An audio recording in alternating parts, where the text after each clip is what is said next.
He also participated in the promotion of community health care by establishing a health facility called Kawempe. At least you can clap for what he has done, because not all of us do that.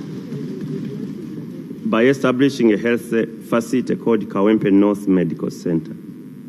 He was as well an international coordinator of Love Uganda Foundation from 2016 to the time of his demise, and director of Hope Children Primary School from 2014 to the time of his demise.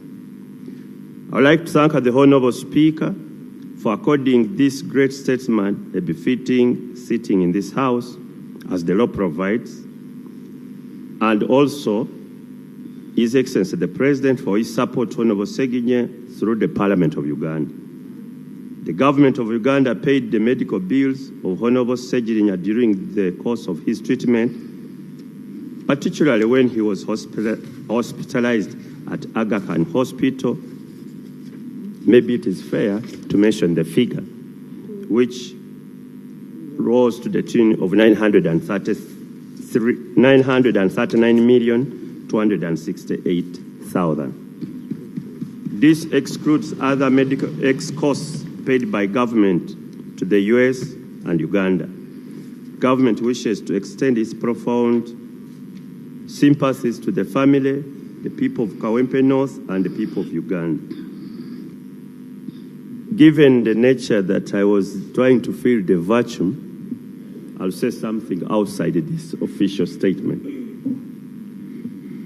Colleagues, Honorable Ssegiriinya is a reflection that in this country, you can rise from obscurity to significance.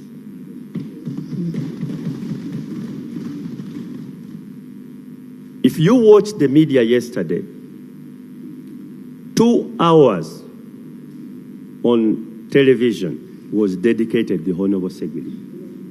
Maybe not many of us would have that sort of airtime. Why? Because of the significance of his contribution to the political process of this country. In this country, Right Honorable Speaker, everything is possible. You can dream big and achieve big. And indeed, the Honorable Ssegiriinya did exactly that. You may not realize, but even if you're a professor with 5 degrees, 7 degrees, it's possible you will not have one Kawempe North Division constituency. Education may not be everything. Even if you are as rich as Sudid, you may not have one Kawempe North Division constituency with Ssegiriinya as a competitor. He beat all odds, humble beginning, less education, not all that moneyed, but somehow he rose to the top. He dreamed big and he achieved big. Right Honorable Speaker, there are lessons to learn, and you don't have to have read so much. The politics of today, Honorable Ssegiriinya knew it better than those who are even educated, more educated than him. Muhammad, rest in peace. I thank you, Right Honorable Speaker. Thank you, Honorable Haji Katuntu. Before I call the law to second the motion, I would love to introduce our visitors in the VIP gallery. We have in the VIP gallery this morning, we have a delegation from the National Unity Platform leadership comprising of Mr. Rubongoya, David Lewis. You're most welcome. Thank you for coming. He's the Secretary General of NOP. We have Mr. Nyansi Fred Sentamu, Head of Mobilization Chairman. Chairman, you're most welcome. We have Honorable Nabatas Farida, Head of Mobilization Central. You're most welcome. Thank you so much for coming. They are here to watch the proceedings of this special sitting. And remember, by midday, we should have finished because the body will be going to the mosque.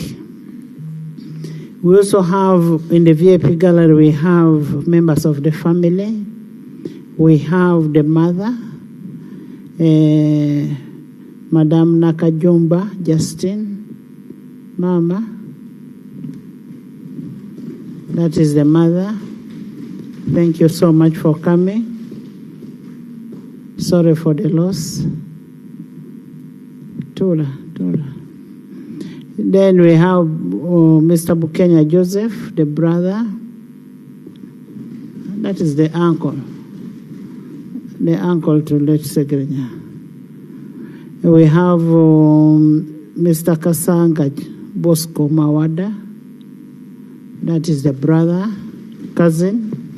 We have Mr. Walugembe Robert, the brother to Honorable Ssegiriinya.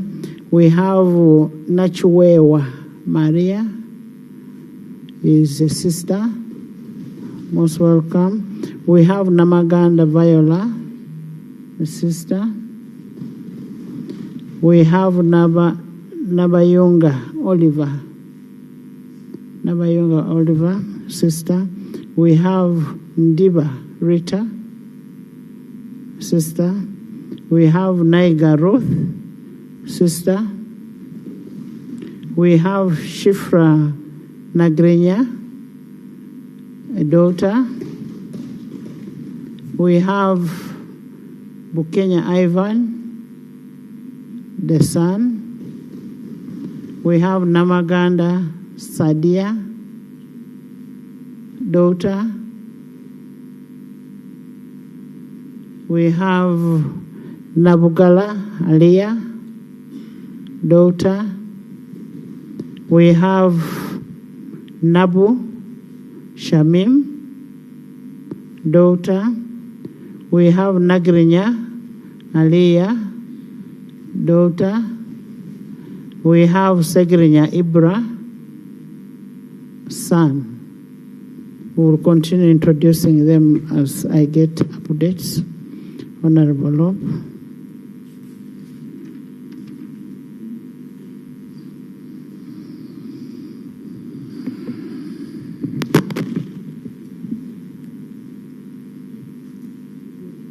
Right Honourable Speaker and colleagues, I rise to second the motion to pay tribute to our colleague, the Honourable Mohammed Ssegiriinya. And perhaps before I do that, I also wish to express my disappointment.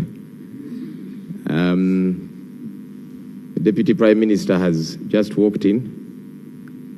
Before that, there was no one on the front bench. Right Honourable Speaker, yesterday, I reached out to you intending to move this motion, given that Honourable Ssegiriinya was one of us.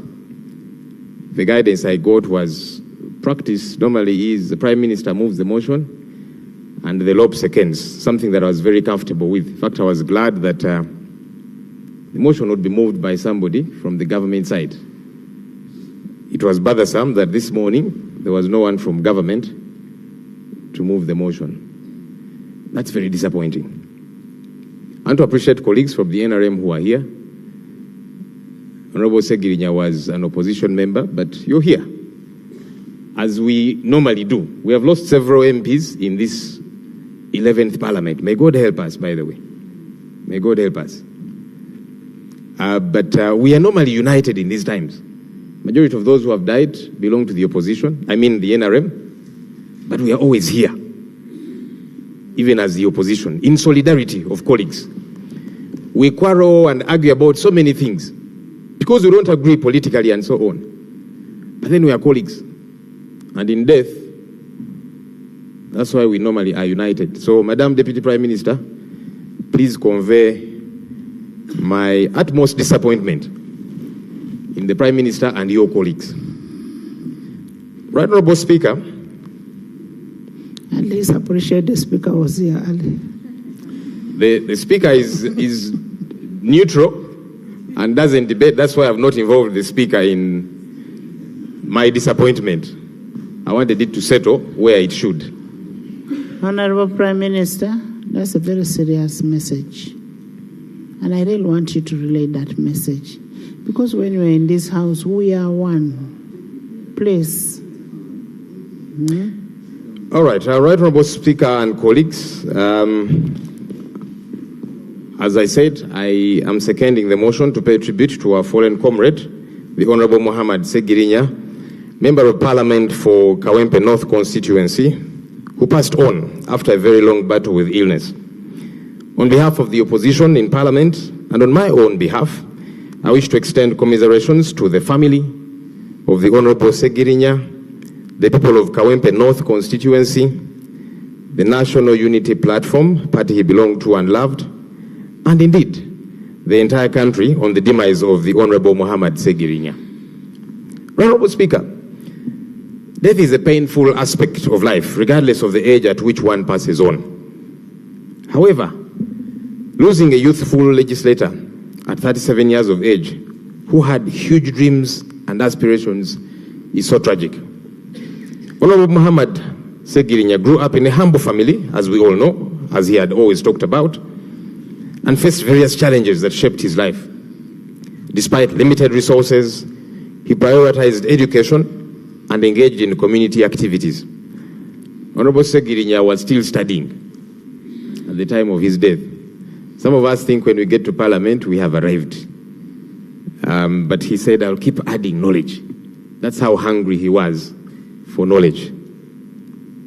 His experiences deepened his understanding of issues affecting ordinary Ugandans, fueling his passion for activism and advocacy for a better country. Honorable Ssegiriinya's journey from grassroots involvement to national recognition showcases his resilience and ability to connect with diverse people, earning him respect in Uganda's political landscape. Honorable Ssegiriinya first gained public attention through his participation in Kampala-based radio talk shows. His frequent spirited calls to these shows earned him recognition as Ssegiriinya Eddoboozi ly'ekyebando, translating to Ssegiriinya, the voice of Kyebando. During these radio engagements, he would refer to himself as MP2B. Each time he would call, he would say, Ssegiriinya Muhammad Eddoboozi ly'ekyebando, MP2B. And this was in the early 2000s, over 15 years before he would eventually become a legislator. This speaks of the fact that when one is resilient and steadfast, it is possible to achieve one's aspirations. When one is resilient and steadfast, it's possible for one to achieve their aspirations. In 2016, he was elected as the Lord Councillor for Kawempe North in Kampala Capital City Authority. He used this position and platform to advocate for social justice and community development. His vibrant personality and commitment to grassroots issues endeared him to many people.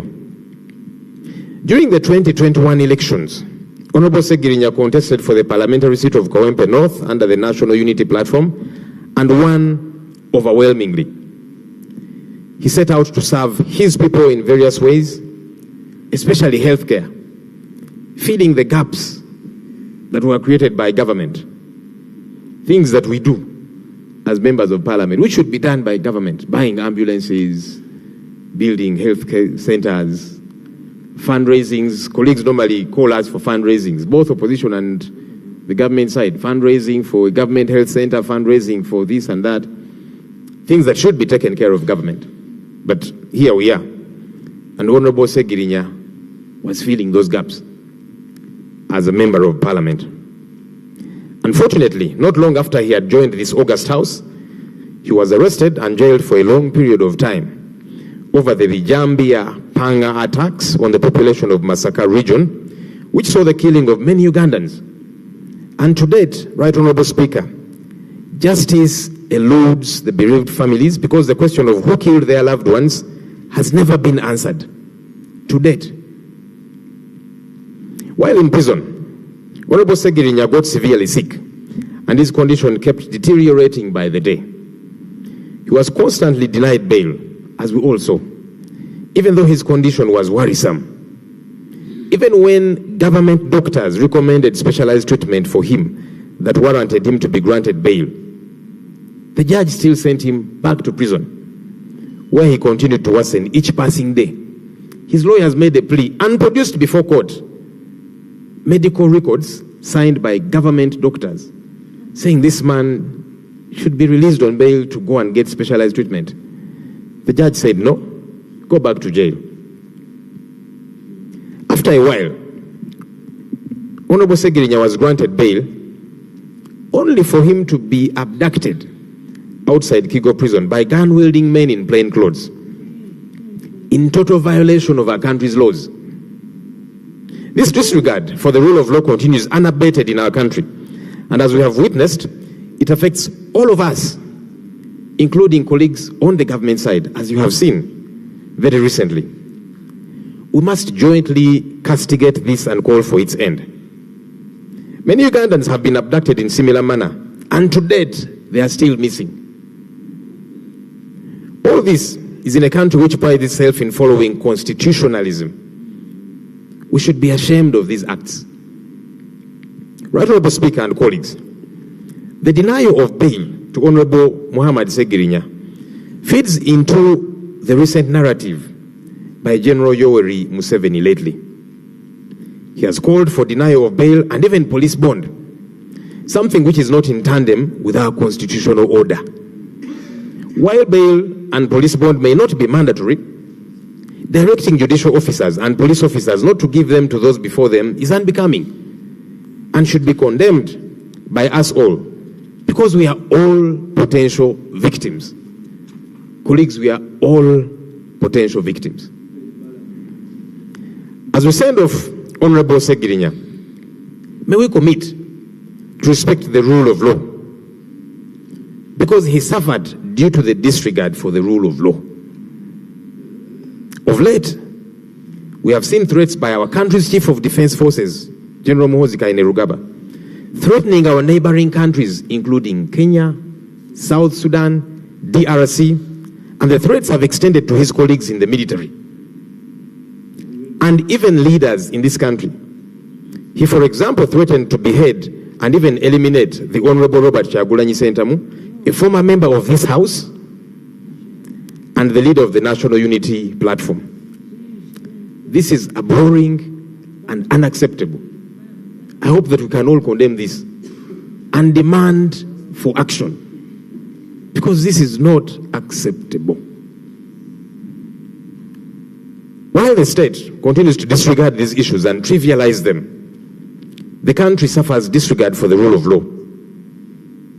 All right-thinking Ugandans should strive for constitutionalism and respect for our country's laws, something Honorable Ssegiriinya was very passionate about.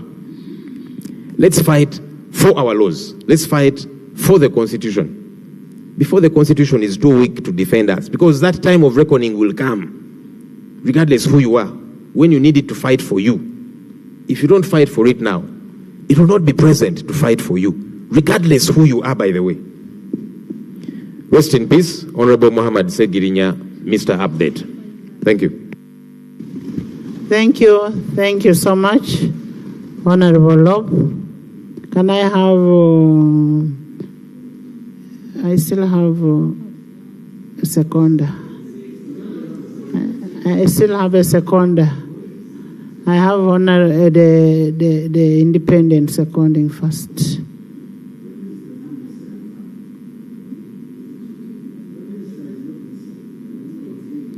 Yes, Father.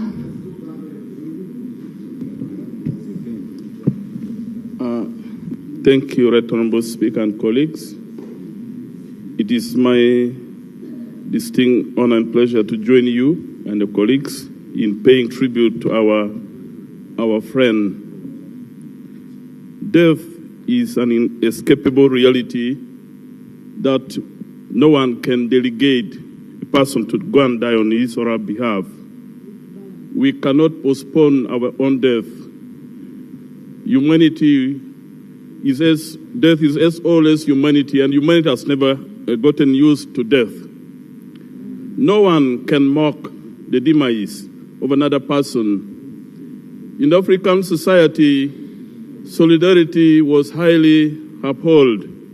And I believe even up to this time, solidarity must still be appreciated when we lose a colleague, a friend, even an enemy. I was reading in the social media yesterday, somebody was saying, you should never annoy a system. You can annoy a person because a human being has conscience. And once his selfish ego has been satisfied, he can find in his heart, in his mind, a space to forgive. But a system will never forgive you. And if Ssegiriinya happened to annoy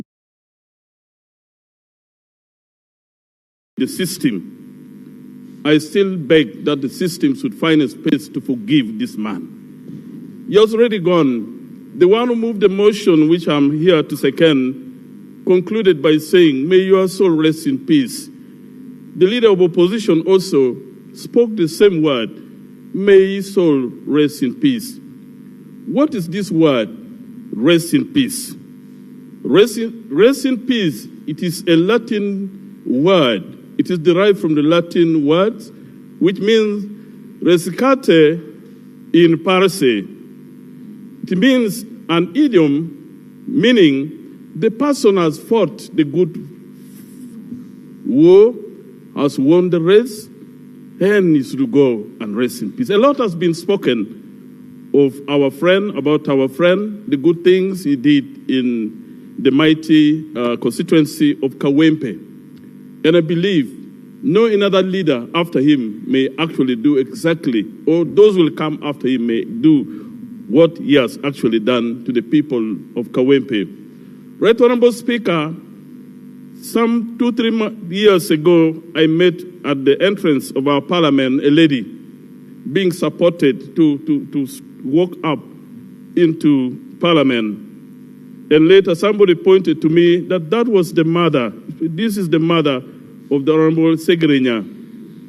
And I think, Right Honorable Speaker, this woman was coming not looking for bread, but for the breadwinner, her breadwinner, to find justice. And justice was not given to her son. Mommy, Allah is the good judge.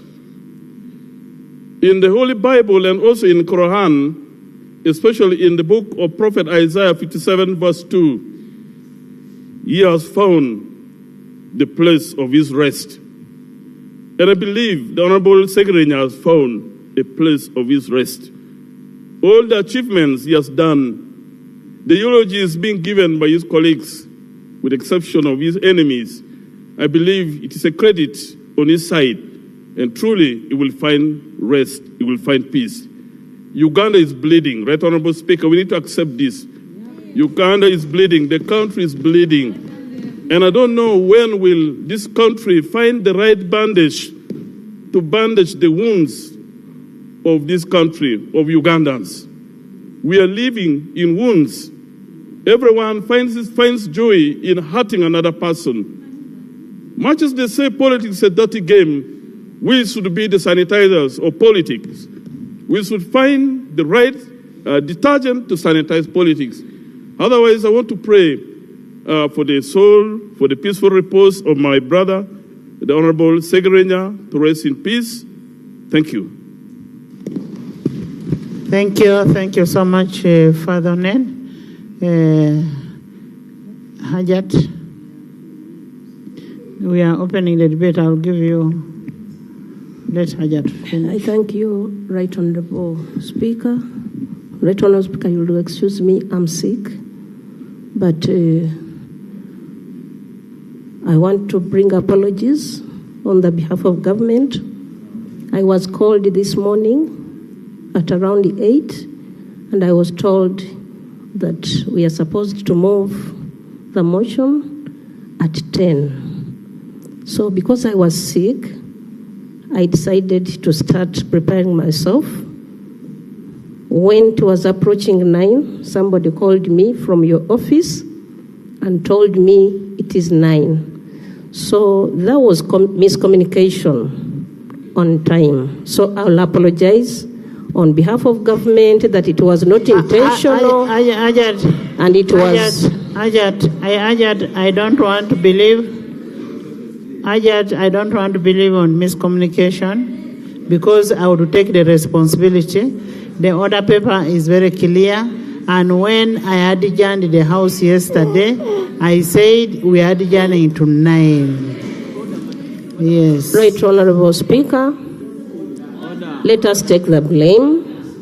But because I'm saying that I was sick, I was not here in the House, so I'm saying I'm apologizing. And in addition to that, I want to say, in our religion, we say, Inna lillahi wa inna ilayhi raji'un. May the soul of Honorable Mohammed Ssegiriinya rest in peace. I thank you. Amen. Amen. Honorable members, when we are paying tribute like this, let's avoid those things. Let's send our friend in peace, and we'll send him in peace. Cow?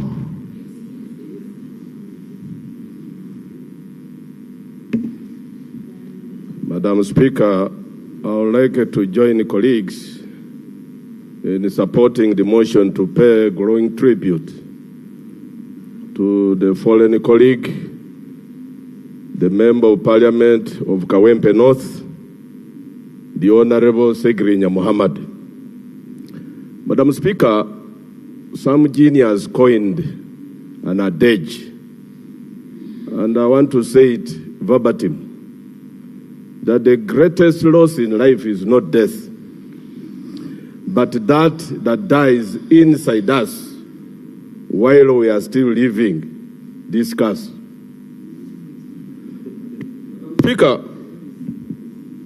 when you see the conspicuous absence of the front bench, save for the two honorable ministers, it speaks volumes. It throws egg on the face of government, but also speaks volumes about this particular adage that I have just quoted. Honestly, death is non-partisan. It has no sides. In death is when you would expect us to be united. We expected a concerted effort of the entire House to give a decent send-off of our colleague. But it's rather unfortunate, Madam Speaker, that this has happened to this House. Moreover, in the past, it has not been the case. Madam Speaker, some genius also coined something which looks... yes, an order. Hajat. Yeah, they have not granted. Honorable members. Madam Speaker. Honorable members. Honorable members. The presiding... Honorable members. You'll allow me excuse Hajat to go out? Yes. Please. Madam Speaker, I was putting the House in order to allow the Madam Prime Minister to go out because she was over-coughing. I was worried of the infection. Thank you, Madam Speaker. No, I realize. That's what I've sent. Thank you, Right Honorable Speaker. I was alluding to another quotation. Honorable members, let's try to speak faster so that a number of people speak. We have only 1 hour to go. Okay. Madam Speaker, let me delve I am not the one determining. Written eulogy. The country mourns a spirited patriot, an incredible politician, an activist, a father, and a selfless leader who dedicated all his life prioritizing the interests of the people. Honorable Mohammed Ssegiriinya, fondly known as Mr. Update, has left an indelible mark on the people of Kawempe North and Uganda at large. His journey from a casual, energetic, social media enthusiast to a member of parliament was nothing short of an inspiration. In the year 2021 elections, the Honorable Ssegiriinya contested for the Kawempe North parliamentary seat and won it, defeating seasoned politicians.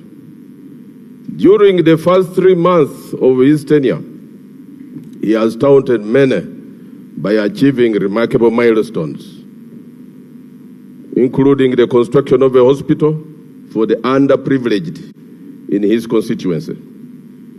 He also launched the Sec Box campaign, a savings initiative targeting low-income earners. By promoting a culture of saving, the initiative has uplifted thousands of struggling families and has become a cornerstone of his legacy, Madam Speaker. His passion for social justice, rooted in his upbringing and personal encounters with injustice, saw him protest over unfair taxes and unjust government policies. For instance, in the year 2015, while still a councillor for Chebando at Kampala Capital City Authority, the Honorable Ssegiriinya was arrested at Parliamentary Avenue, just very close to this building, for protesting over digital migration by carrying a television set on his head to the office of the then State Minister of ICT, the Honorable Nyombi Temple. His major concern was the government's interference with the right to access information on the TVs free of charge. The Honorable Ssegiriinya argued that it is government's role the world over to give information to people without any cost, whereas less privileged Ugandans were to be cut off on air for not buying decoders following the digital migration policy. We appreciate him. And Madam Speaker, may his soul, the soul of our beloved colleague, settle in eternal peace. Thank you. Youth, Minister of Youth.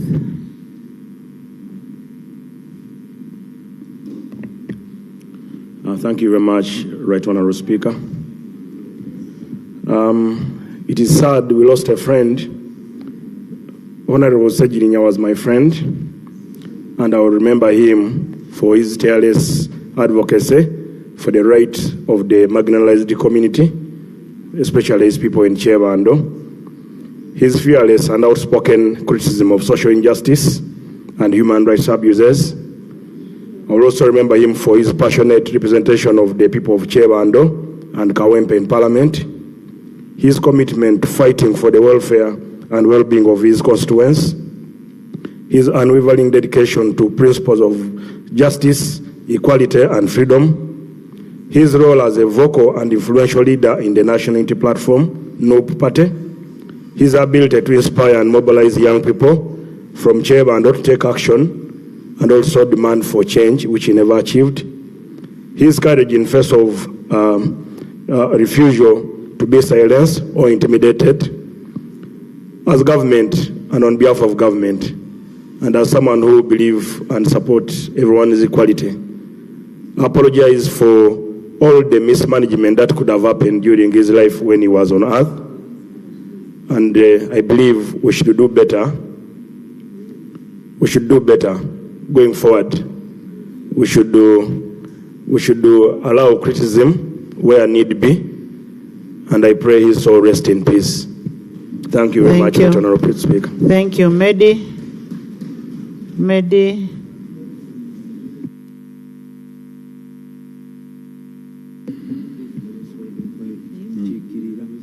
Okay.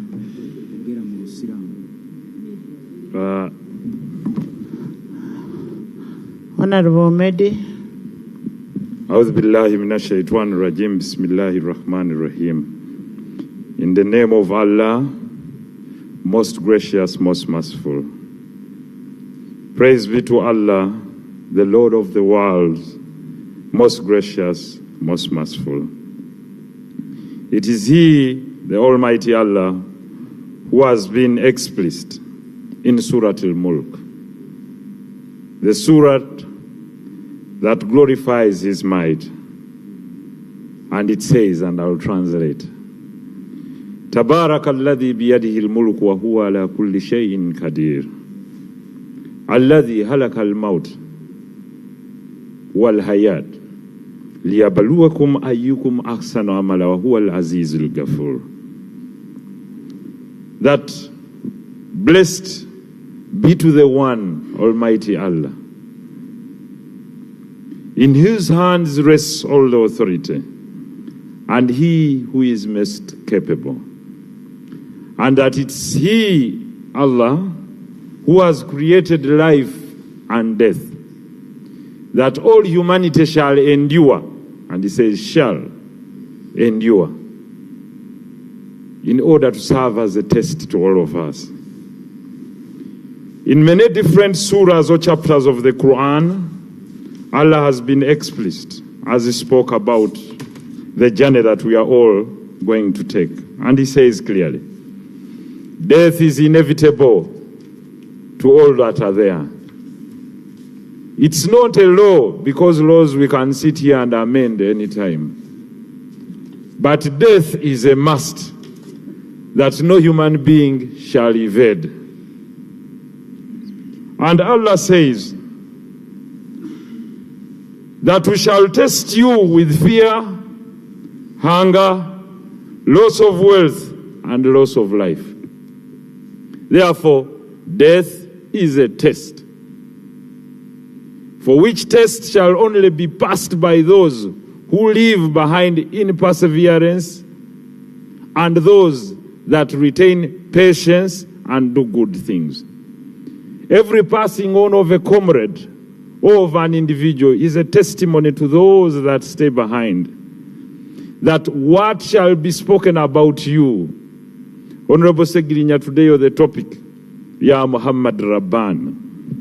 When I knew you as a young man, you are called Richard, and you stepped forward and told us that I've seen the light and I would like to join Islam.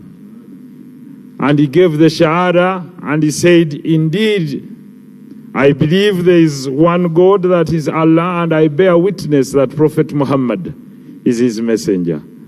And he was welcomed with pure hands. This pure soul lying here today did not turn back.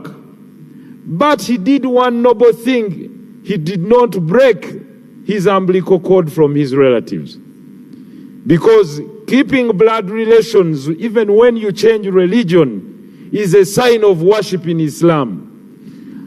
And even when you convert and you turn your back against the people that fed you, the people that raised you, is a sin in Islam. He did not break that tie with his mother, with his uncles, with his brothers, and neither did he do so with his children. Therefore, he lived by actions, trying to induce others to join the path that he joined, but he did not coerce them to see the light. In all he said, as I saw him as a young man, he was a radio caller. You know, these callback people on the radio. And he used to say, Honorable, one time I would like to be a member of parliament. And I told him, Honorable Ssegiriinya, it takes steps. He said, I'll jump all those steps. So he tried first in 2011. I told him, you will not go through, and he'll bear witness when he stood against Honorable Latif Sebagar. Then he came back and he asked me what happened. I told him, you're fit to be a councillor. Then he said, in 2016, I'll vie to be a councillor. Now I'll follow you. I'll heed to your advice. Indeed, he heeded too. He went and contested and tried to seek the FDC party ticket, to no avail. He came back to me and jokingly he said, I have no ticket. I told him, it's not the ticket, it's the people. Go to the people. By then he wanted to get the symbol of the clock. He went there, it was not available. On the first nomination day, he came back and said, I don't have the clock. I told him, go and pick whatever symbol is there. He chose the table. Then he said, but I'm too short. People will think I'm a joker. I told him, use the table to your advantage. Fabricate a table, go to every trading center and stand on the table. And tell the people when things go wrong, I'll stand on this table and you'll see me as high as possible, passing on your message. Indeed, finally when, and on a lighter note, finally when everyone had realized that Ssegiriinya was taking this vote, the FDC candidate moved around with the microphone saying, I'm Ssegiriinya Muhammad, please vote for me. I'm the one with the symbol of the key. So Ssegiriinya ran back to me and said, there is something wrong. This person is saying he's Ssegiriinya Muhammad, but vote for the key. You know the symbol of the key. So I told him, get a microphone and go back with the table everywhere and tell them it's me, Ssegiriinya Muhammad, the one on the table. Indeed, he did so, and he came out to be victor as an independent for the first time. Having arrived at KCC, one of the lightweight stories, he contested to be speaker of KCC. He contested with the Honorable Kawalia here. And Ssegiriinya Muhammad got one vote, which was his vote. Then he said, this world is really very fun. Even the people that nominated me did not vote for me.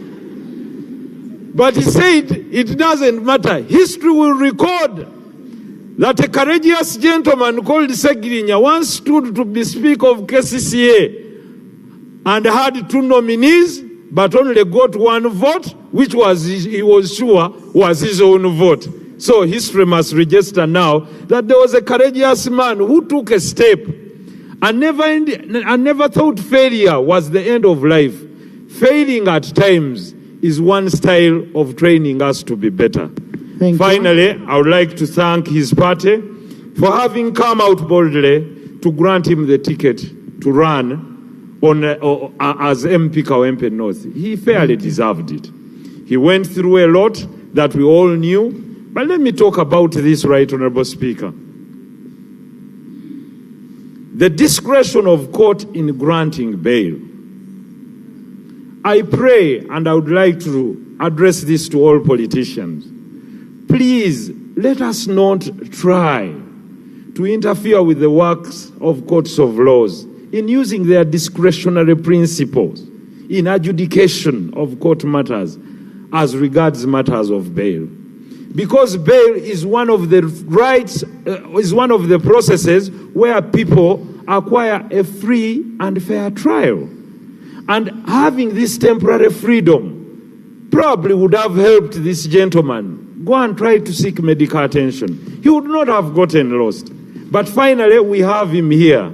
And it's us to talk about it here and then and then and that. I think we can do better. I know there are those that do crime, and courts will pass judgment on that person that should not be in society, and that person that should be let to be out and, carry on their court matters while having access to doing their work or being out, having temporary freedom. Therefore, finally, Right Honorable Speaker, from Allah we came, and from Allah we shall all return. Thank you. May Allah receive your soul and forgive you for whatsoever you did wrong, Honorable Ssegiriinya, and grant you Jannat Firdaus. May peace be upon all of you. Thank you, Alan. Honorable Alan.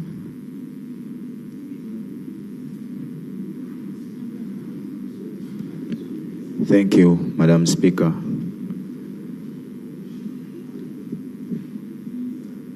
I thank Parliament for according that gentleman right there this tribute. I stand here in seconding the motion on the floor of Parliament to pay tribute to Honorable Ssegiriinya Muhammad. Madam Speaker, the gentleman who is standing there, who is lying there, was my friend, at least in his later days of life, because we spent 2 years almost under incarceration. We talked together for all those days. We talked about so many things with him. Before the incarceration, I had not spent 20 minutes with Honorable Ssegiriinya. Can we stay just a little bit longer? Don't worry, we'll be back. I can't believe they're leaving. Sharing dreams together of leading this country, and we would talk about it on radios and in rallies, political rallies. But when I sat with him for 2 years, I realized something, that the people had another picture of Honorable Ssegiriinya, yet he was another person. The Honorable was seen to be doing things crafted like comedy, but he was very serious in nature in doing his things. He was a very intelligent man who could tell you things, and those things could happen. He was a genuine man who had that genuine love for every person. He said that he loves him. He was an ardent supporter of change for this nation, not because he disliked those who lead this country in person, but their policies, because he grew up as a poor man in a poor family. He hardly spent 2 or 3 years with his father because his father died at a younger age, and he was a soldier of this government. And that impacted so much on his brain, being fatherless and the father dying under unclear circumstances. He tried so much to come to Kampala through so many means, Madam Speaker, to fight for his dreams. But what disturbed him so much was about our incarceration, that after standing on the tables, after talking so much to see to it that he scores that goal he wanted so much, to be a member of parliament in this country, there came uncertainties and the fate fell on us. He said, in his own words, that what would I want after being a member of parliament? I am a poor man from a poor family. I'm going to earn close to 25 million, because for him he thought it was to be 25 million. I can now touch 5 million at once. Now what would I want next? But because I wanted to serve my people so well, there might be envy somewhere that I predict as a person. He was someone who would joke, Madam Speaker, as a person. He would crack jokes, and we would laugh for almost 2 years. But again, I also put my voice on those members of parliament who have mentioned it clear, and the public at large, that the right to a fair hearing entails a right to bail, because everyone is innocent until proven guilty. This man, after only 2 days, he started complaining of his chronic sickness that he had before incarceration. And he wanted to seek for medical attention in Germany because he was coming from Germany for such. And he had been prepared for another day for treatment by a specialist who was coming from India to China, to Germany in some hospital. And that chance wasn't given to him because of denial of bail. Madam Speaker, I thank you for your support to this gentleman, especially during all those times we were under incarceration. But I again cry to this government that today Honorable Ssegiriinya is lying there. Everyone knows that the government cannot go away from this, because the Honorable, if he had got that medical attention earlier, even government wouldn't have spent 900 million. It would be him to facilitate his own medication, and he would be alive today. But because of that and such politics that we have in this country, that is why that gentleman is lying there. If you look at his children, they are too young to lose a father who was very courageous, who has gone through hell to have something on table for his children and the mother. Madam Speaker, it should come from all voices of courage, whatsoever the party you belong to call for better leadership of this country in a united way. Honorable Ssegiriinya, we shared so much, we talked so much in person. I know that you went to God an unsatisfied man because it wasn't your time to go. But because of politics, you have gone. Rest in peace, Honorable Ssegiriinya. Fight harder, Honorable. Thank you. Eddie. Right Honourable Speaker and colleagues, thank you very much. Colleagues, what we forget is that in every situation and in humanity that ever happens, that you must learn a lesson, and that lesson must help you to live better. If we know that we should fear God, we should know what God wants, which is not easy.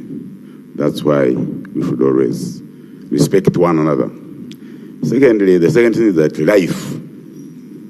People who study about life. Everybody has his own line. So, as long as we know that there is God, and there is life, and there is also life after death, I believe that Honorable Ssegiriinya, who is lying there, feared God, and as members of parliament and as government, we should know that what we are doing, does it please God? If we do things that don't please God, then we may not have space where we say that we shall be there and life will be better. Thank you. I thank you very much. May He always in peace. Thank you very much, Right Honourable Speaker. I stand here to support the motion to pay tribute to a colleague who has passed on. And I want to thank you, Right Honourable Speaker, for being our leader, because you have been there for the members of Parliament, both in hard and good times.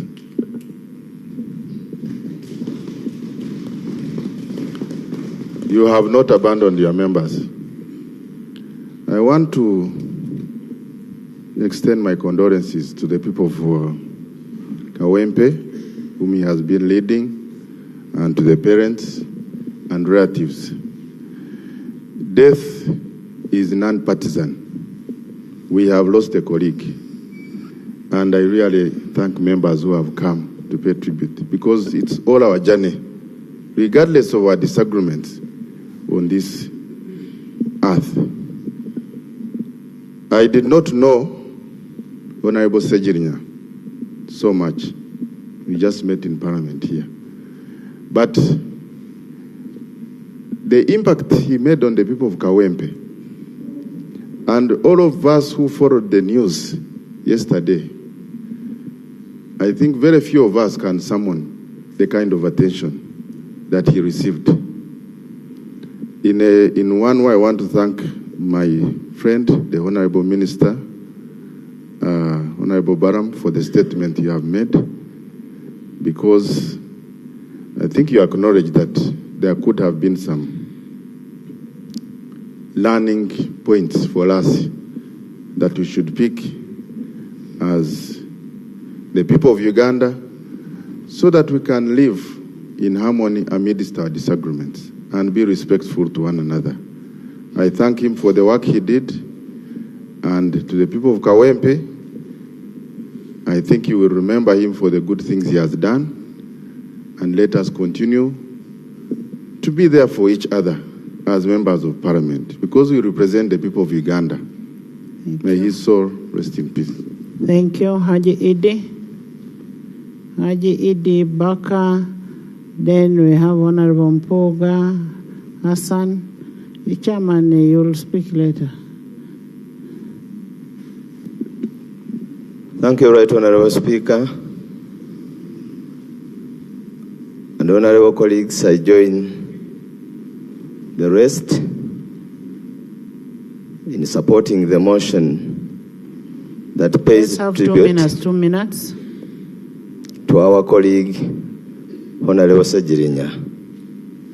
On behalf of the people of Bunya County South, on behalf of the people of Soga, and on my own behalf, I rise to pay tribute to the distinguished servant of the people.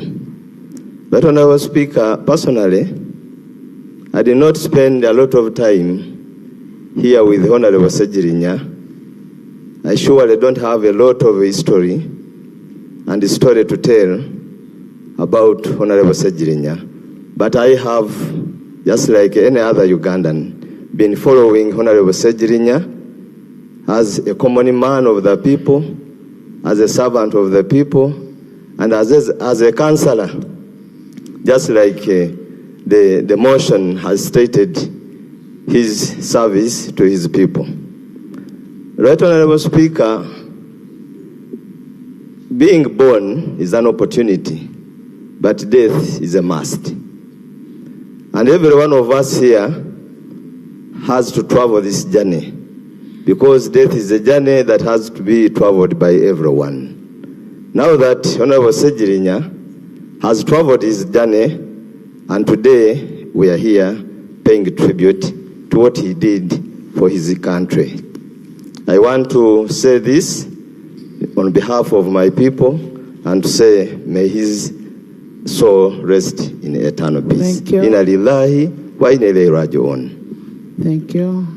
Thank you. Thank you, Madam Speaker. Madam Speaker, I rise to join you and the House and the country in paying tribute to a son of Uganda, the Honorable Ssegiriinya, who passed on.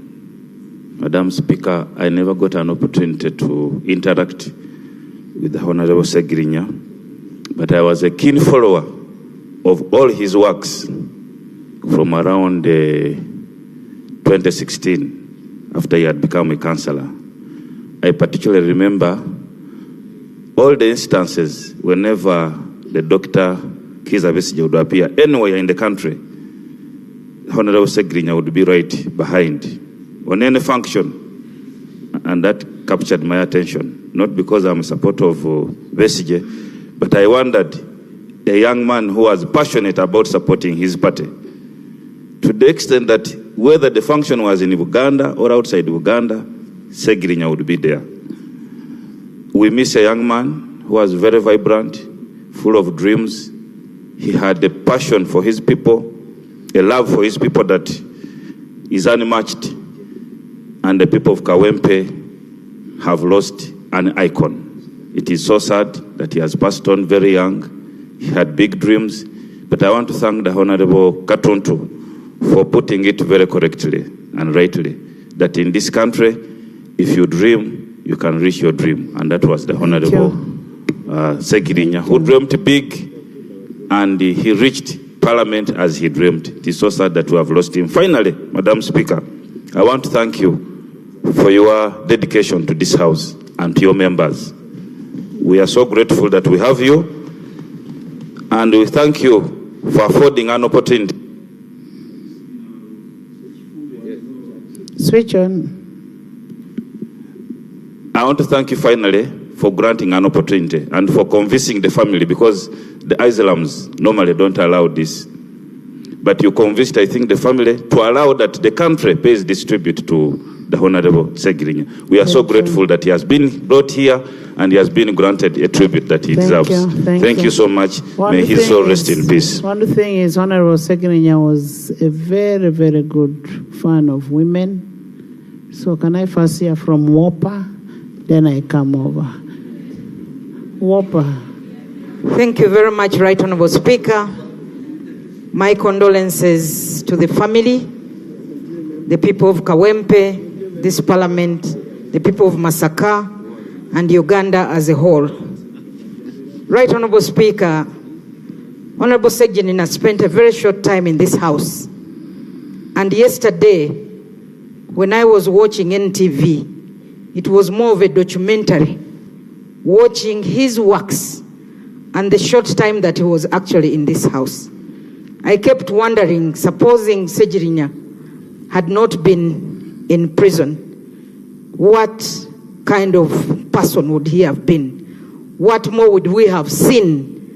What could he have done beyond what we have watched in just this short time? And it saddened me that the people who elected him did not actually see much of what he would have done for them. I actually want to applaud him and thank him for his dedication and support to the women.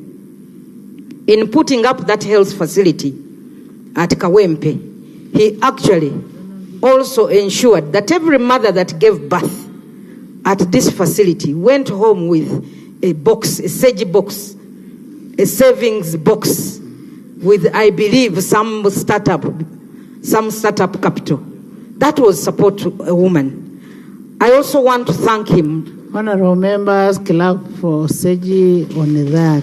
Who of you have done that? Even in putting up that, Right Honorable Speaker, he encouraged mothers to deliver at the health facility. And this was actually free of charge. That is actually maternal health. That is support to a mother. I also watched him on several occasions. 2 minutes. Can I just conclude? Taking food to the vulnerable, and most of them were actually women. So I want to applaud him and thank him for that. And I want really to tell this parliament, we make laws. Can these laws be respected? Can these laws be implemented? Why should we see people being tortured? When we have the Anti-Torture Act, it's clear that there is torture, and this law must actually be implemented. Access to health care is a right that should not actually be denied. And Right Honorable Speaker, arresting people, can we plead? The police, people should be arrested, but with dignity. It hurts me to see people being thrown under those chairs, Madam Speaker, in pickups, under the chairs, irrespective of who you were. Today, as Philip Bongole Rutaya said, it is me. Tomorrow, it is someone else. Let us stand up and defend the Constitution, but also point out some of these wrong things that are being done. The people who are torturing are not government, Right Honorable Speaker. These are individuals who must actually be held accountable. So with those few remarks, Right Honorable Speaker, Honorable members, in peace, Honorable members, all of us belong to government. So if you generalize that it is government, then it is you and me and everybody. These are individuals. You get it, eh? I want Honorable Mpuga, Honorable Hassan. There's somebody I want who was very close to say, Honorable Sanja. Where is Honorable Sanja? Yes. Don't worry, you're all going to speak. So, honorable members, if I was not sharing, maybe I would be the best person to give an account of update. Much obliged, Right Honorable Speaker. You can still give. Right Honorable Speaker, I would like to join Honorable members, listen. And the House in paying tribute to our departed brother and the comrade, the Honorable Ssegiriinya. Right Honorable Speaker, I would like to extend my sympathies and from those of the people of Masaka to the family, the children, and and the mother in a special way, because she had this special attachment to his son that I witnessed and touched over time. I thought, right, Honourable Speaker, I would say much here, but then on reflection, I thought not necessary anyway. I'm going to just make a few remarks in recognition of the legacy of this gentleman lying before us. We don't choose the time we bow out. It's not in our space. And I have been scanning through the commentary relating to his demise. And you could tell that there's not a single phrase or statement or word that would afford him a befitting epitaph. Probably his life has been a cocktail.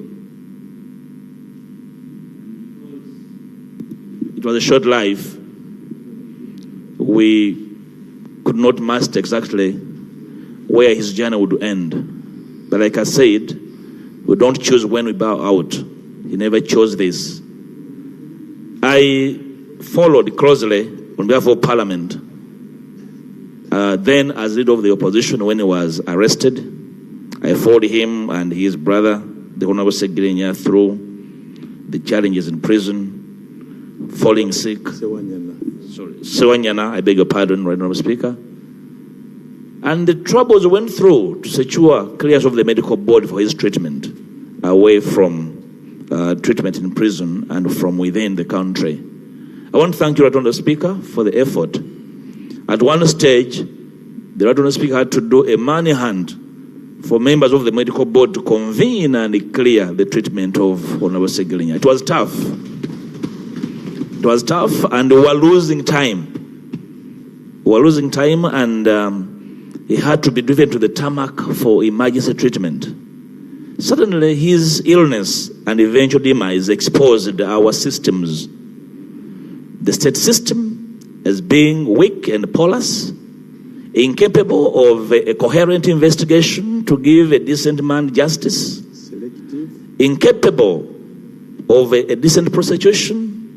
The entire exercise in which he was being prosecuted tainted with a lot of inconsistency, and you could feel a sense of, revenge and retribution, this whole thing. And for me, that should not be part of our life. I'm glad the Honourable Minister for the Youth has made a commitment. I want to see you follow through that commitment.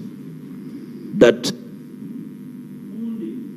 Madam Speaker, I beg your pardon that I make these statements, that the hunting and hounding of the opposition must cease. The Honourable Ssegiriinya had so many friends, and I want to thank his friends who stood with him in prison and hospital. Even when he left prison, and some friends were questioning how he was released, yet they knew he was very sick. That for me was inhuman. Secondly, to thank the medical team at Nsambya Hospital, Dr. Sechitoleko and team, Luaga Hospital, Sister Dr. Grace Nanyondo and the team. They did a great job. And of course, the team at Aga Khan Hospital. I visited Ssegiriinya at Aga Khan, and I thought we had lost him. But the mother stayed strong, and the young man called Kasaga, who was taking care of him very closely. I found them desperate. And the doctor at Aga Khan asked me, but you can't you manage this in Uganda? And I felt a sense of really shame on my part. Right on the speaker, as I conclude, he's left us. And his departure has exposed the pettiness, the callousness, the emptiness, the insensitivity of politics and politicians, right on the speaker. And we need to learn from both sides of the house, right on the speaker. We need to appreciate that our sense of humanness should never disappear regardless of the disagreements that we find ourselves into. What became of our sense of humanity? What became of our Africanness? That with the suffering and the sick should never be exploited, should never be used for politicking, should never be used for, to milk politics and political space. Right on the speaker. While this man was suffering, I'm concluding, were jostling for his position in Kawempe. What happened to us as politicians? As I was ill in hospital, and I made sure all those who are supposed to know get to know. They never visited. They were plotting for his position in Kawempe. This is very careless of politicians. It must stop. We don't choose when we go. Our sense of sensitivity should never get away because one of us is suffering. We must feel for each other. And this I'm saying to both sides of the House. Not only Speaker. To the Honorable Ssegiriinya, you fought your battle. You did your bit humbly, with humility, with a little, in terms of exposition, in terms of capacity. We shall escort you not as a villain, but as a victor in these very small spaces in which we struggle to make a difference. Sleep well, my brother. Thank you, Honorable Hassan.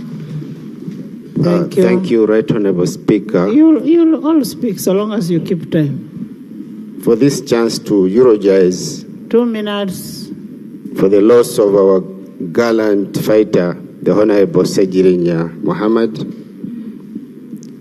It's a big loss for Ugandans, for the family, and particularly to our party, the National Unity Platform. I condole with our party president, and we really appreciate his efforts in guiding sporting talent of this nature. It's a sad day in our politics, in our party. The government has spoken massively with their absence here. They never liked Ssegiriinya when he was alive. And it was going to be surprising if they loved him in his death. Thank you, government, for being honest. Ssegiriinya passed away fighting for a cause. And that cause is still here for us who are still surviving. He was an activist fighting for the well-being of his people, and the people of Kawempe North will be forever happy with the contribution of the Honorable Ssegiriinya to that part of Uganda, and in Uganda in general. Thank you. Thank you, Right Honorable Speaker. Thank you. One thing I should tell you, members, the country has lost Ssegiriinya. The country has lost Ssegiriinya. Yes, Hajat. Thank you so much, Right Honorable Speaker. Flavia. I join colleagues in paying tribute to our colleague. And first, Right Honorable Speaker, I'm surprised that we are not ashamed to come out and brag being part of government, while we know that many times the executive has arrested our people unfairly, while we look on helplessly. Even when we don't believe with them, we just look on helplessly. Right Honorable Speaker, we know members of parliament many times, we give out money to people that approach us. Government trumps up charges against our colleagues just because someone gave money to someone, and then they say he sponsors a killing of people, 50,000 shillings. We should be ashamed to own up such things and say we are part of government, because I know we here do not condone that as parliament. I would like to remind colleagues, probably some of you missed this, that the man lying before here, while he lived, one of his highlights, I'm being quick because of the time, he led a team of people that were mourning loss of a child to a father that had deserted a mother with his child and dropped the body to a father and told him, you deserted the child all his lifetime, now take care of the body. That's the man that is lying here. He associated with people through thick and thin, whatsoever the circumstance that they were. Right Honorable Speaker, this parliament should disassociate itself from the ears of the executive. They arrest people that they know that they are innocent. They only arrested him and incarcerated him just to silence him. They knew he spoke so loudly outside, and they knew how dangerous he would have been if he had been left in Parliament. He said we should not say that he's going to rest in peace. He willed we say that he should continue fighting hard. Comrade, fight hard. We shall fight on. We are not going to rest until we secure the victor's crown. Thank you. One of the friends of Honorable Ssegiriinya, Honorable Sanja. I know why I'm saying a friend. Thank you so much, Madam Speaker. First of all, Madam Speaker, yesterday when we received disheartening news on the passing on of our colleague, the Honorable Ssegiriinya Mohammed, it was very, very unfortunate and so sad. Right, Honorable Speaker, I take the opportunity to thank you so much, together with the Parliamentary Commission, for organizing this special sitting where we are paying tribute to our colleague. Colleagues, death is a fact of life, and when it has come, it has come. We cannot run away from it.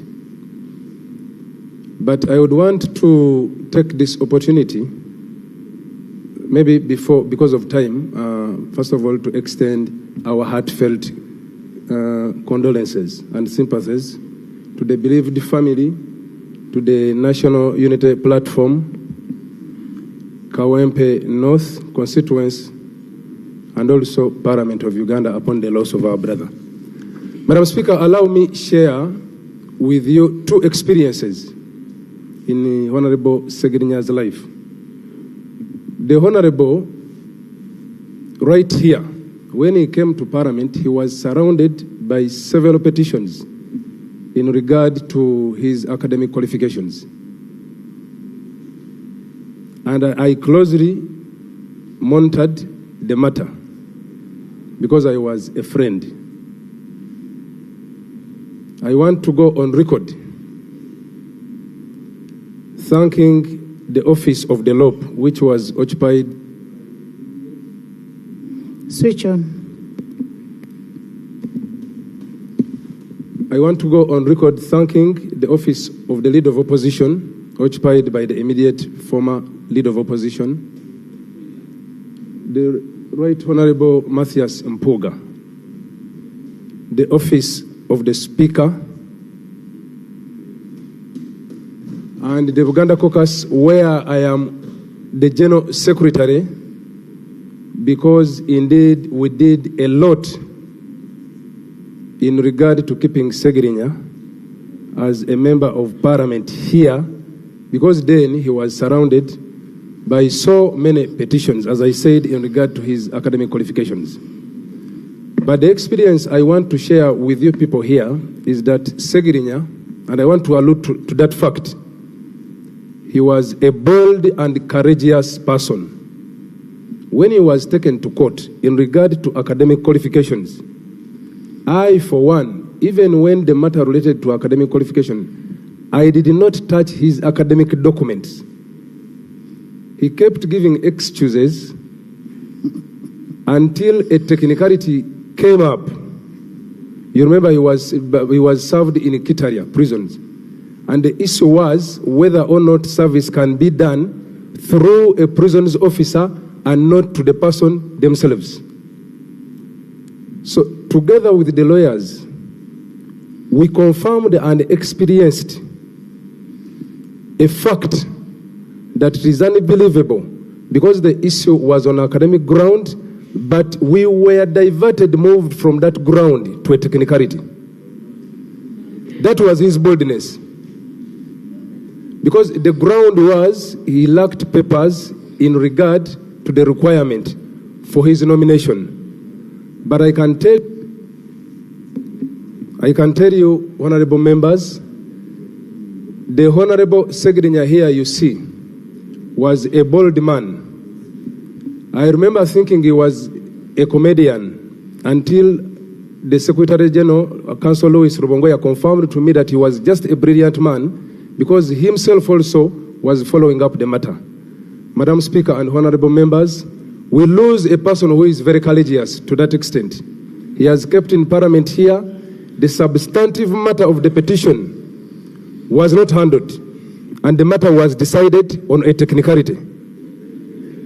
This is the man lying here. All the grounds, particularly the one of academic, we did not even touch his senior 4, his senior 6, his academic documents. We didn't. He kept telling us, Honorable Sanja, the issue is not the academic ground, the papers. The issue is the technicality. I was in prison when these guys served me.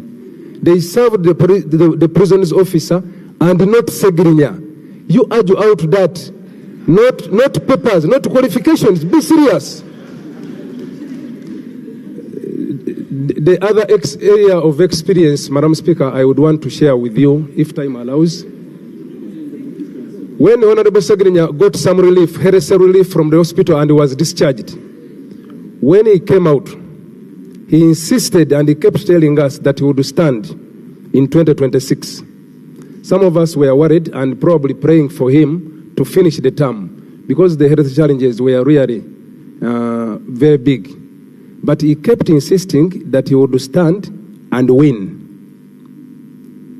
When we talked to the family members, they also tried convincing him, look at your health, not the constituents.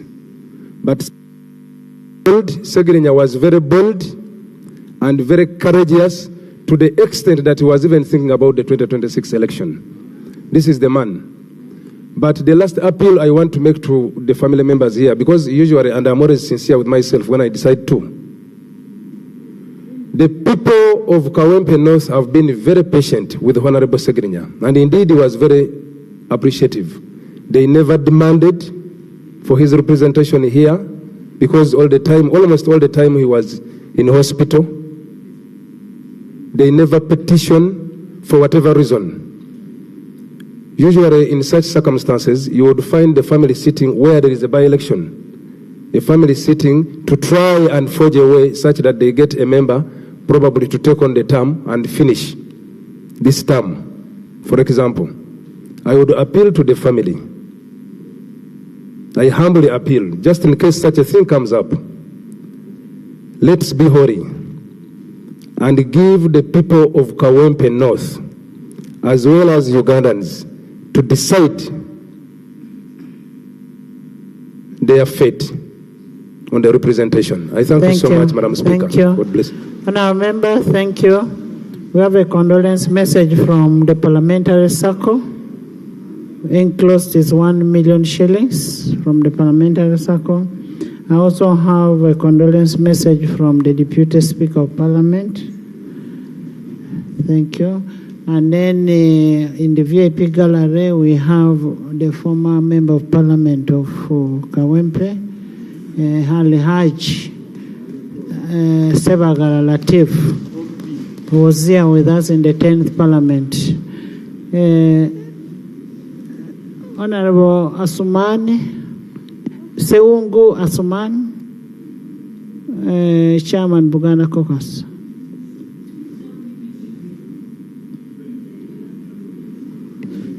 Thank you, Madam Speaker. Madam Speaker, I'm also in support of the motion.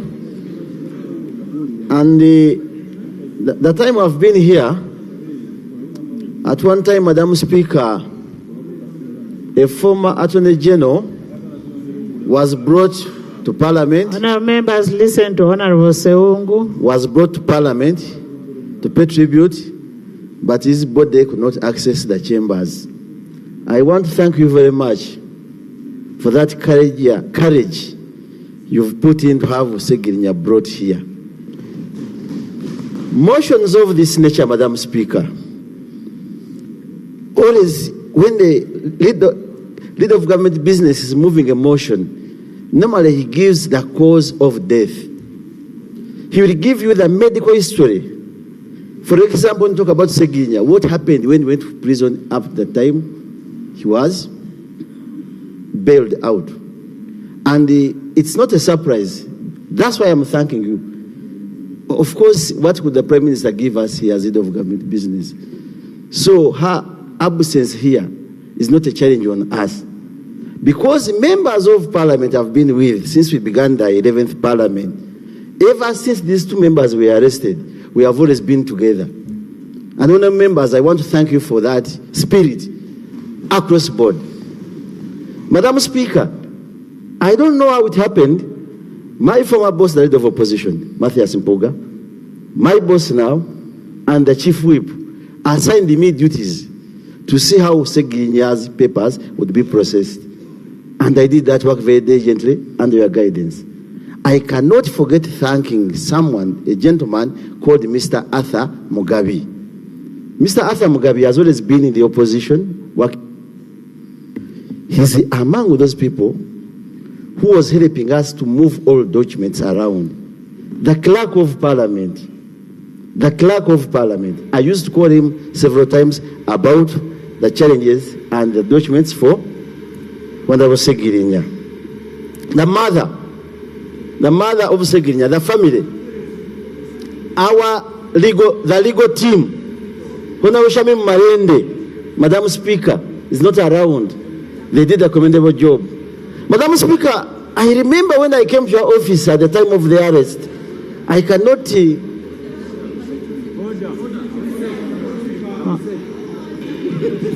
Madam Speaker, order.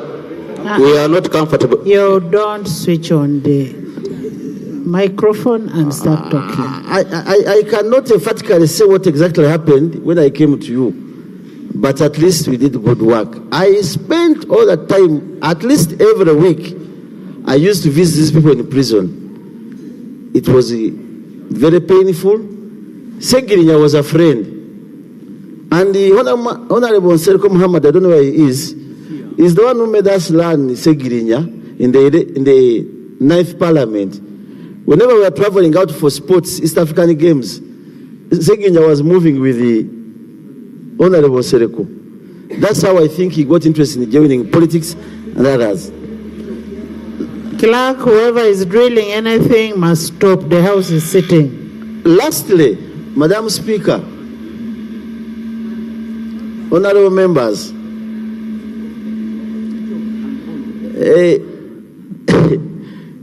I want to thank the ministers who have endeavored to be here. Thank you so much. That's courageous, because this kind of it cuts across. May he so rest in peace. I can't go beyond that. Thank you.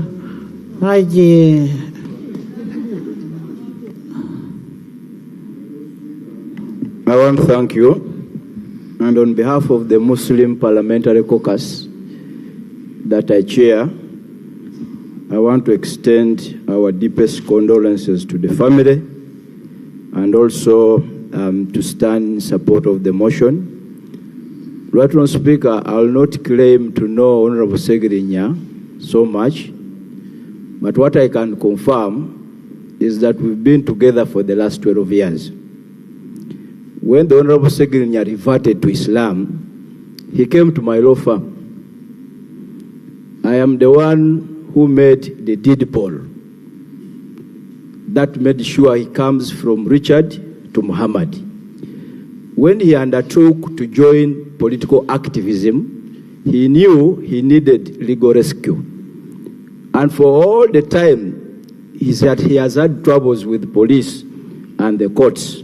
Even before he came to Parliament with the Honourable Ssewanyana there, they were very good clients in our law firm. Right Honourable Speaker, when the Honourable Ssegiriinya wanted to advance his education, because I had lectured in the Islamic University, in the Faculty of Law, it is me who advised him to go and study from IUIU, and even helped to secure for him an admission. And I'm also aware that you've been also contributing to his tuition. But Right Honourable Speaker, how shall we remember the Honourable Ssegiriinya? There are two things, and I'm happy that now the Minister for National Guidance is here. The only contribution we can make for the Honorable Ssegiriinya is to withdraw all court cases against the remaining accused persons. I know,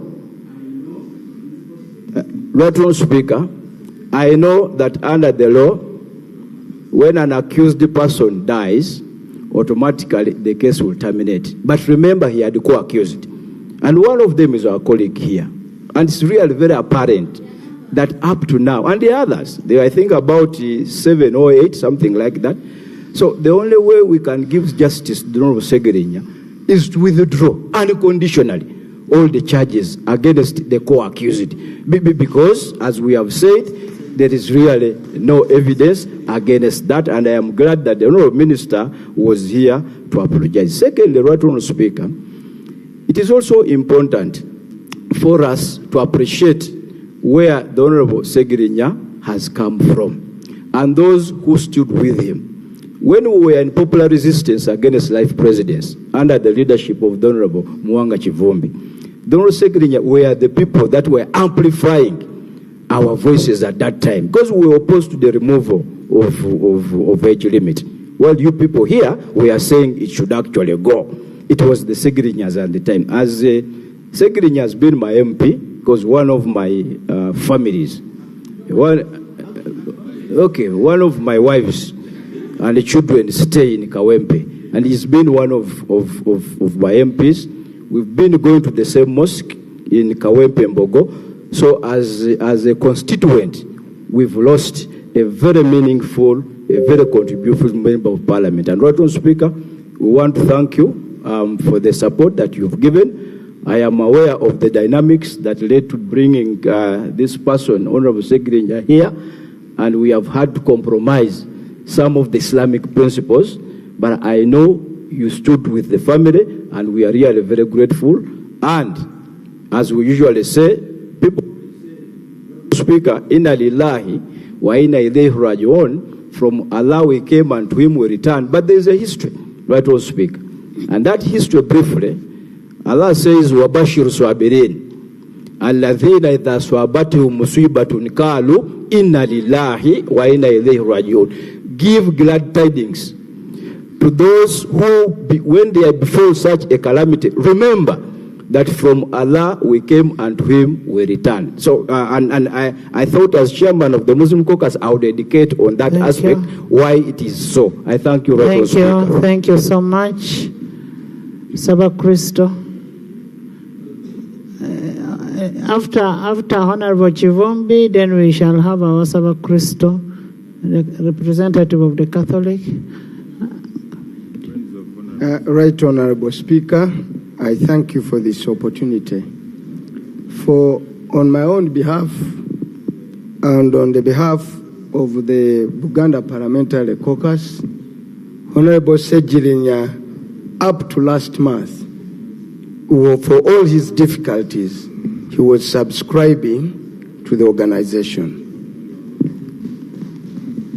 Right Honorable Speaker, a lot has been spoken about Honorable Ssegiriinya that I don't need to repeat. But Honorable Ssegiriinya, Right Honorable Speaker, how did he become an MP and why is he here? We had just started a young party, barely 5 months, and the party was faced with a difficult choice in Kawempe North. The incumbent MP, my brother, Honorable Latif Sebagala, was also seeking a re-election. The organizing secretary of the party, my brother Sulaiman Chidandala, was also seeking the party ticket. And the humble Ssegiriinya. Now the party had a choice to make. But in one of the discussions, and I hope the president will excuse me for doing this, in one, Robert Chagulanyi Ssentamu of the National Unity Platform. In one of the discussions, and I think together with the Secretary General and the leadership of the party, we asked a fundamental question. What is the National Unity Platform for? And what does it represent? And whom does it serve? it boiled down, Right Honorable Speaker, it boiled down that the National Unity Platform was for the downtrodden, for the commonest of people. And we asked, who are the people that represent them? And there was no debate. Honorable Ssegiriinya represented what the best of our party represented. And virtue of that, a decision was taken to give him the party ticket. And from that, he became a member of parliament. So we would like to thank the president of the National Unity Platform and the leadership of the National Unity Platform for taking a bold decision that finally gave us Honorable Ssegiriinya. Right Honorable Speaker, I've known him since he was a young man. We trained quite a number of young people. And I think I was asking Asmani Basalirwa whether he attended our training every Saturday, by then at the Democratic Party. So many MPs had gone through that.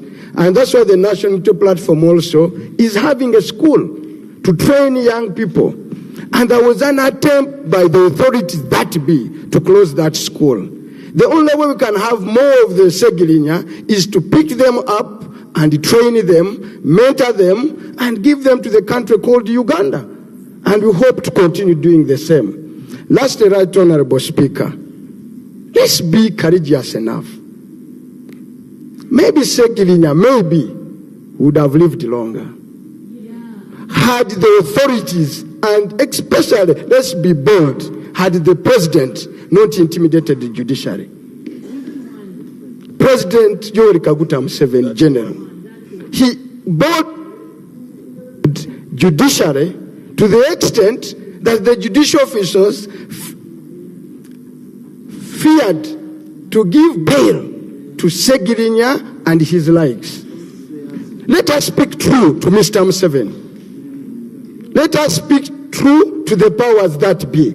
That what is given in the Constitution cannot be taken away by a declaration. Uganda cannot return to the days of Idi Amin. The attempts now to take away bond, bail, for whatever nature, courtesy of the pronouncements of the President, Yoweri Kaguta Museveni, and you must say, enough is enough.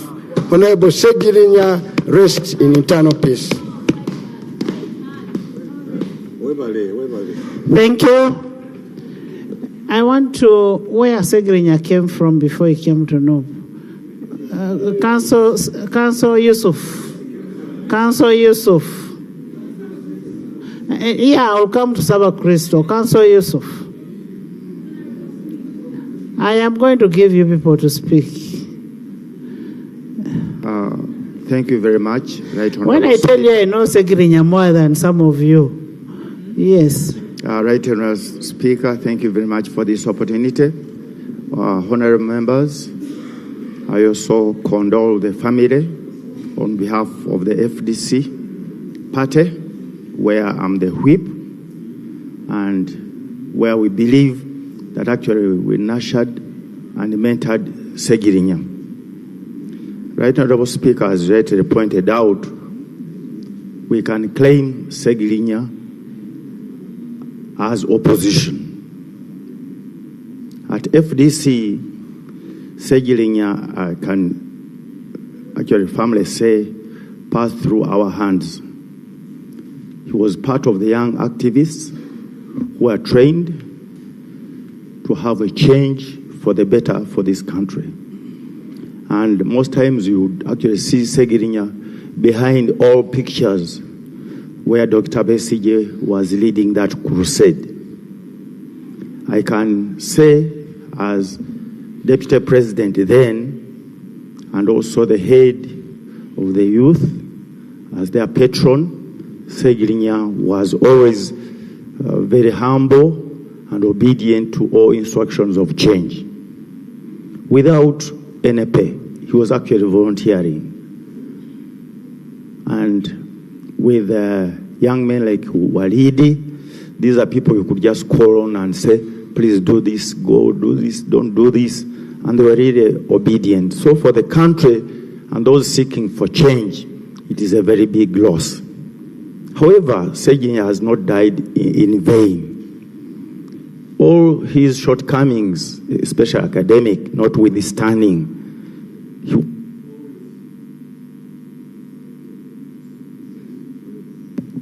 he was always available for the poor and needy. In fact, when he converted to Islam, I can firmly say to my boss, Honorable Usman, he consulted me and one Haji called Matov in Wandegea. And he said, I want to convert to Islam because this faith is for the poor and needy. I said that cannot be the only consideration. You should also think about hereafter. I said, no, let me start with that. So when he started that school, he also contacted me through a doctor called Dr. Umar, who is at that hospital opposite the golf course near Fairway. And he said, the little money that I've gotten, I want to put it in this hospital for the poor. So I think, as the right honourable speaker pointed out, we fail to address that. We're all seeking for votes for self-aggrandizement. But you can see a man with a poor background, but thinking about the community. Inna lillahi wa inna ilayhi raji'un. On behalf of the FDC, we shall miss him, but we shall carry on with the crusade that he anticipated to see, and we promise change will come. Francis, then Lucy.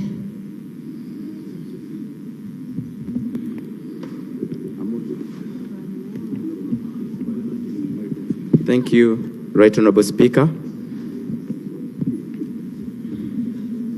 Right Honourable Speaker, the man lying before us here, the late now Honourable Ssegiriinya, it is indeed very painful to the country at large that we've lost such a darling of the people. Honourable Ssegiriinya has been a very close friend, very close to me, because there are very many things we have in common. He's an activist, he has been one, and I have been one as well. And I am still one. And you're still one. Right Honourable Speaker, it's been unfortunate this morning that still government was unable to stand with Ssegiriinya. Because we all believe and know during his political life, especially MPship, it has been persecution from still this government. But I need to beseech the government and still call upon the government that there is still time. You can stand with Honourable Ssegiriinya in just two ways. First and foremost, to drop the charges, but most importantly, to bail out all the political prisoners in prisons in Uganda. I've always been, for the 2 years Honourable Ssegiriinya and Honourable Ssewanyana spent in prison, I put down all my nice suits, just like one I've put on today, and decided to wear free all political prisoners, written on all my clothes. For those 2 years, I call upon government to free all political prisoners, but most importantly, to bail them out as they are being tried for us what we call the persecution. That is very simple. But most importantly, General Museveni can still do something very, very, very great to the people of Uganda. for this reason. Because Ugandans believe Honorable Ssegiriinya died because of Mr. Museveni intimidating the judiciary not to bail out Honorable Ssegiriinya. Everyone believes that. So let General Museveni at least this time give Ugandans the most important gift and not stand in 2026. I thank you. Thank you so much. Honorable members, as we pay our tribute, one thing that we must not forget, that Honorable, just like even the Lord had said, Honorable Ssegiriinya had his long illness. Let's not forget that. Maybe there was a lapse somewhere, but he had his long illness. Lucy, then Honorable Kawalia, then I come this side also. Thank you. You're going to speak. Thank you, Madam Speaker, for giving me this opportunity to pay tribute to a colleague. My deepest condolence to the family. Madam Speaker, I am going to speak on basically two issues. One, what do I learn from this friend of ours? When God gives you an opportunity, use it to the fullest. You don't need 100 years to make a change. And that is exactly what Honorable Muhammad did. Two, I want to repeat the words of the Archbishop Emeritus, John Baptist Odama. On the 14th of December this last year, 2024, when he was celebrating his 50th priestly anniversary in Gulu Cathedral, these were his appeal to the government of Uganda, that please, in the interest of peace in this country, release political prisoners who have been in prison, who have been in remand without proper trial. These were his words. If you go back, you can watch this video. This was an appeal from the man of peace himself. And on that day, he launched a very important book entitled, Stop Fighting, Start Talking. How I wish as a country we would talk more and stop fighting. We would have less death. I know my brother had his... I know my brother had an illness, but if he was helped properly, maybe in time, he would not be where he is. Personally, I visited Chitalia. I visited some of the political prisoners. I am telling you, if you're not strong-hearted, you will not stay there for long. None of us wants to be there. And I don't pray that any of us ends up there. And what you do for yourself, actually, we should practice what we call self-love. If you don't want it to be done to you, don't do it to somebody else. Thank you. As a Catholic, I am proud of my brother. Yes, he converted to Islam. But, Madam Speaker, I am reliably informed. But the whole family is Catholic. Yes, that's what I was coming to. He accepted that the rest of the family can maintain. And that is, for me, the spirit of ecumenism and harmony in the family. Thank you so much. May God bless you. And as a Catholic, I think Archangel Michael has just recruited an army man. Thank you so much. Thank you. Thank you so much. In the VIP gallery, we have Honorable Akol Rose Okulu, the member of the East African Legislative Assembly, and she's also my very good voter. Thank you. Honorable Kawalia. Thank you, Right Honorable Speaker. It is still your people speaking. Why did you sit? I rise to pay tribute to our fallen comrade, whom I got to know in 2007 through activism. We used to share a lot, but But again, I also got the opportunity to serve with him at City Hall. When we had just joined in 2016, he was a member of the Standing Committee of Physical Planning, which I was chairing at that time, but it was always fun. We joined KCCA when it had a lot of challenges, most especially when it came to trade order. There's a time when the former executive director of Kampala, then Jennifer Msisi, wanted to send off all the boys who were operating on the streets of Kampala when government had no plan to relocate them. We fought tirelessly with him. For those who remember, that is the period when he committed himself, also turned himself to be a market vendor. He had passion for the common man. No wonder God had to pay him. I want to thank the Almighty God who turned Honorable Ssegiriinya from the lowest of the low. We used to share a lot, and we had so many issues in common. One of them is that we had both lost our dear fathers when we were still very young. His commitment to fight for freedom for this country was real. For those who think that Honorable Ssegiriinya was a comedian, it is very wrong. He wanted to see a new Uganda. My message goes to government,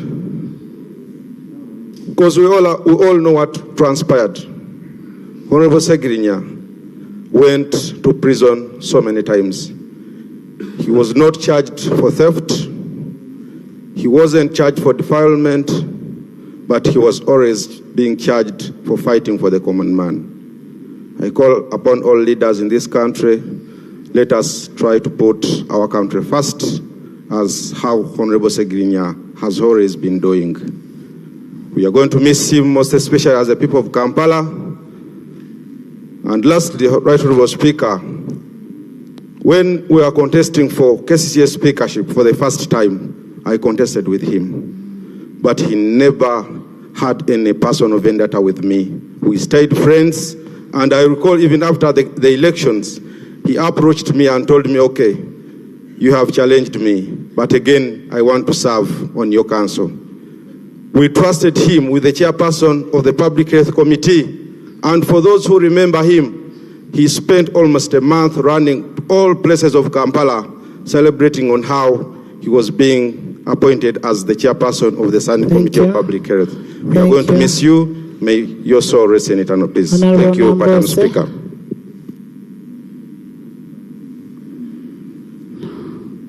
Honorable Nambose, then we can have Honorable Kinovere, Honorable Macho, Honorable Ivanda, Propua, then the Minister. Thank you, Right Honorable Speaker. Right Honorable Speaker, I stand to support the motion before this House. And I want to appreciate you, Right Honorable Speaker, for appointing this day and time to give Parliament a moment to send off our brother with honor. Right Honorable Speaker, I stand here as one of the MPs who has been sick most of this term. And I want to thank you, Right Honorable Speaker, for standing with us and making sure that we get treatment both locally and internationally. Right Honorable Speaker, some people think that it is fun to travel for treatment, especially people outside there. As much as we sympathize with other Ugandans who cannot afford to go for specialized treatment outside the country, I want to tell colleagues that it is quite very difficult and very challenging to be seeking treatment outside one's country. In certain areas, you are greatly limited by the fact that not every other locality where you seek treatment that people understand the English. And it is not easy to leave one's family and go camp in another foreign country. People end up mocking us, demonizing us, including colleagues, Right Honorable Speaker. That's why I want to thank you specifically for standing with us and just one more. Right Honorable Speaker, having said that, I want also to remind this House that we passed money to construct Lubowa Hospital. We had been told that that work would be completed in 2 years. It is now several years after, and Lubowa Hospital still remains a dream.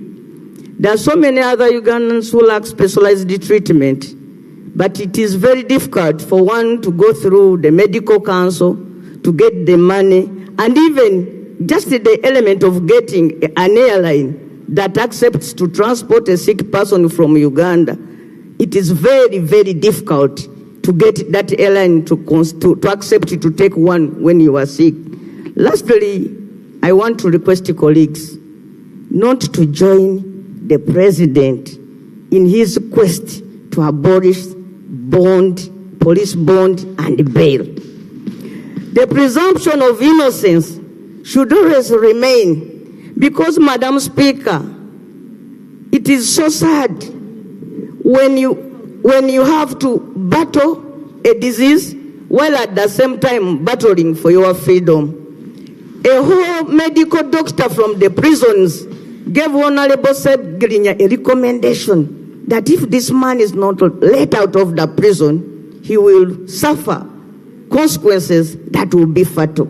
It is so sad that even at one time these people were released and then kidnapped back to the prison. I think this is one moment where you people in government should stand up and say sorry.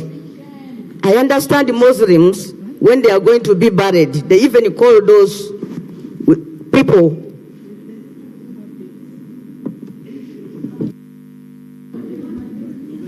Thank you. Honorable Kinovere. Thank you, Right Honorable Speaker. Right Honorable Speaker, on behalf of the people of Chibuku County, on my own behalf, I join my colleagues and the entire country as we pay tribute to our foreign colleague, Ssegiriinya. Right Honorable Speaker, personally, I knew Honorable Ssegiriinya as the moment we joined the 11th Parliament. But initially, I could follow his political issues because he's my area MP in Kawempe, much as I don't represent Kawempe. Speaker, when we came here, Honorable Ssegiriinya asked me something. Actually, that day was with Honorable Bashir. He came to me and asked me, Honorable Chinovere, I hear you have a hospital. I want to put up a small hospital for my people. And I was like, isn't this a way of Honorable Ssegiriinya, because I've been following you? I said, no, I want to come and visit your hospital. I want to benchmark. I wasn't hesitant. He visited my hospital. When he came to my hospital, he said, no, this is what I want. I want something simple. This is too big for me. But I want something where people can be able to come, get free services. Women can be able to come and get antenatal, because sometimes our government hospitals are congested. He said, no, but you can copy a leave, then you adjust accordingly. I want to thank Honorable Ssegiriinya. He went ahead, came up with a very simple facility, just in Chebando here. He even asked me, come and visit my facility. Indeed, I went and visited that facility. I visited that facility in Chebando. It was a very simple setup, fully licensed, with qualified health workers.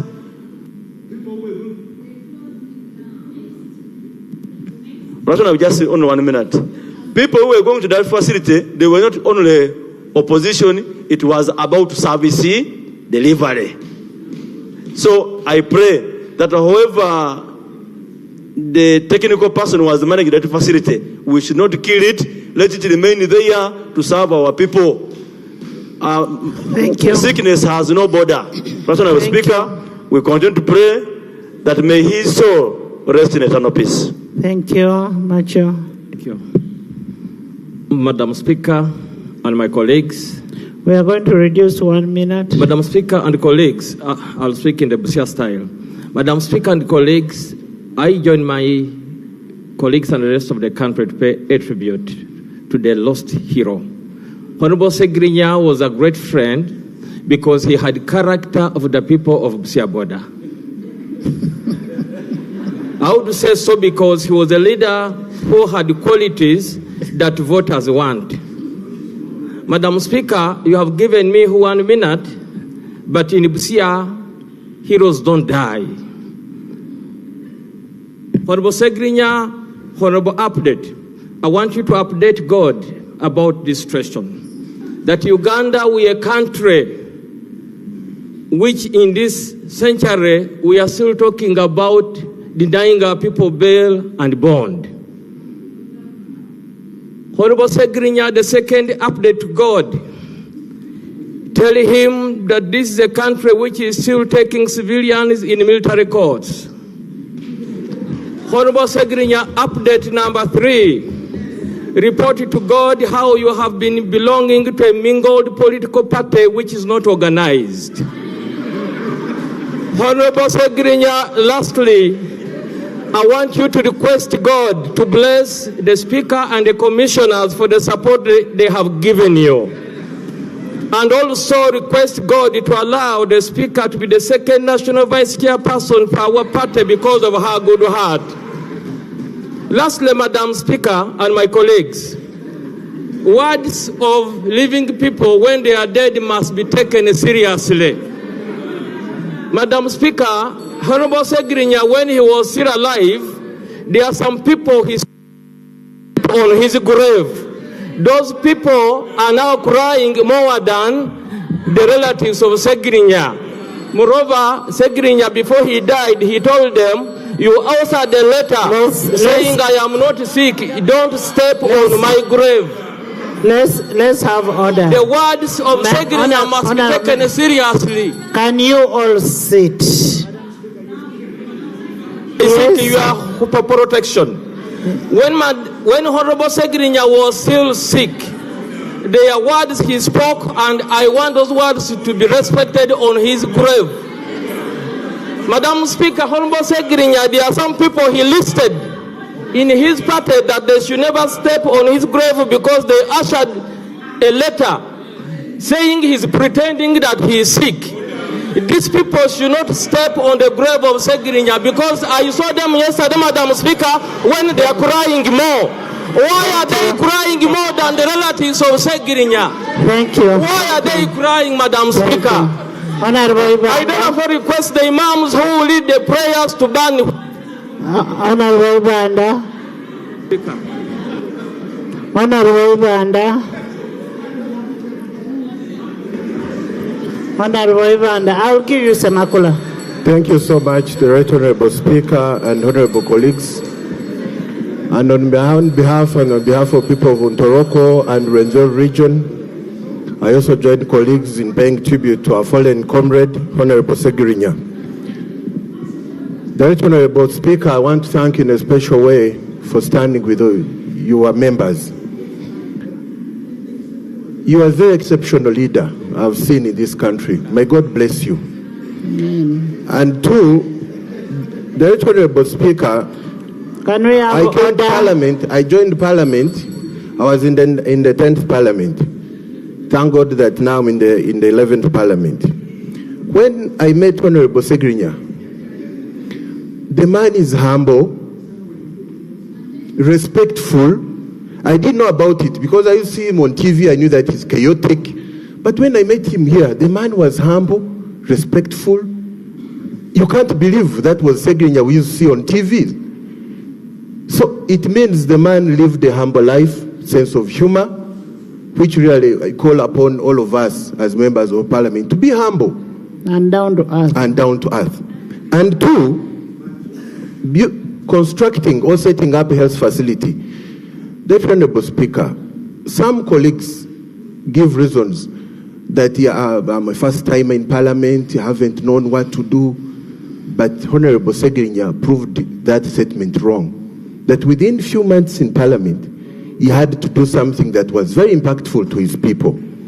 And lastly, it's about women. The Right Honorable Speaker, in this country, women are really suffering. Many families are being led now by women. Even in my constituencies, I've focused more on women because women are taking the burden. So focusing on women, empowering women was the way to go. And lastly, the Right Honorable Speaker, despite our political differences, but we are one family. We are one people. We should never at one time see each other as enemies. For me in this Parliament, even the opposition, we are brothers, we are sisters. Never at one time shall we look at each other as enemies, because we are Ugandans, we are leaders, we have one family Parliament. I wish my colleague, the comrade. Thank you. Actually, because of the way we work in Parliament, yesterday, when you didn't see the leader of opposition, I deployed the leader of opposition whole day in Zambia. I mean in Rubaka. So somebody will say, why was the leader of opposition not there when they are passing the national budget, national development plan? But it's because it was deployed. I have had those sentiments. Yes, Propua. Thank you very much, Right Honorable Speaker. Right Honorable Speaker and honorable colleagues, as we send our condolences to the family, the party leaders of where Honorable Ssegiriinya belonged. Propua is Honorable Tinka Simire Barnabas. We are here with a heavy heart about the death of our colleague, Honorable Ssegiriinya. Honorable Ssegiriinya, we met in Chevando, where I do some business, and he was consulting. I love your style of leadership as a member of Parliament, belonging to a party, and you are able to tell them the truth. And he said, I want to join you. I told him that you are most welcome, but you have to do ABCD. I told him you have to prepare yourself to actually be that member of Parliament who will not be compromised when you come in Parliament. And we agreed that he could start as a councillor at KCCA, get some money to support himself, such that when he is on the floor, when he joins Parliament, he's a bit decent, not rush for this money, the money that I'm talking about, and such that you can survive that blackmail. I am very, very happy that what we discussed from my business place in Chevando is what exactly Honorable Ssegiriinya did. He came to Parliament with a vision of looking at the poor people. Allow me to another minute to eulogize a leader that we share the vision. He belonged to the opposition, but he shared the vision that I share of looking at the ordinary person. And indeed, he demonstrated it even when he was in opposition. Right Honorable Speaker, I am saddened that he is dying in the crossfire of intolerant politics, where he would have received medical attention and he was denied bail, even when he cried that he should be allowed to go for treatment. That's very, very sad. Even when we say he has not been killed, in law there is a principle, thin sick principle, where you must explain somebody who is weak when he disappears in your hands.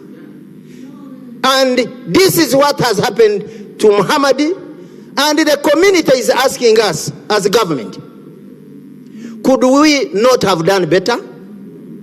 I know, Right Honorable Speaker, Parliament did their best, but you did it too late, because this man required that treatment at the right time.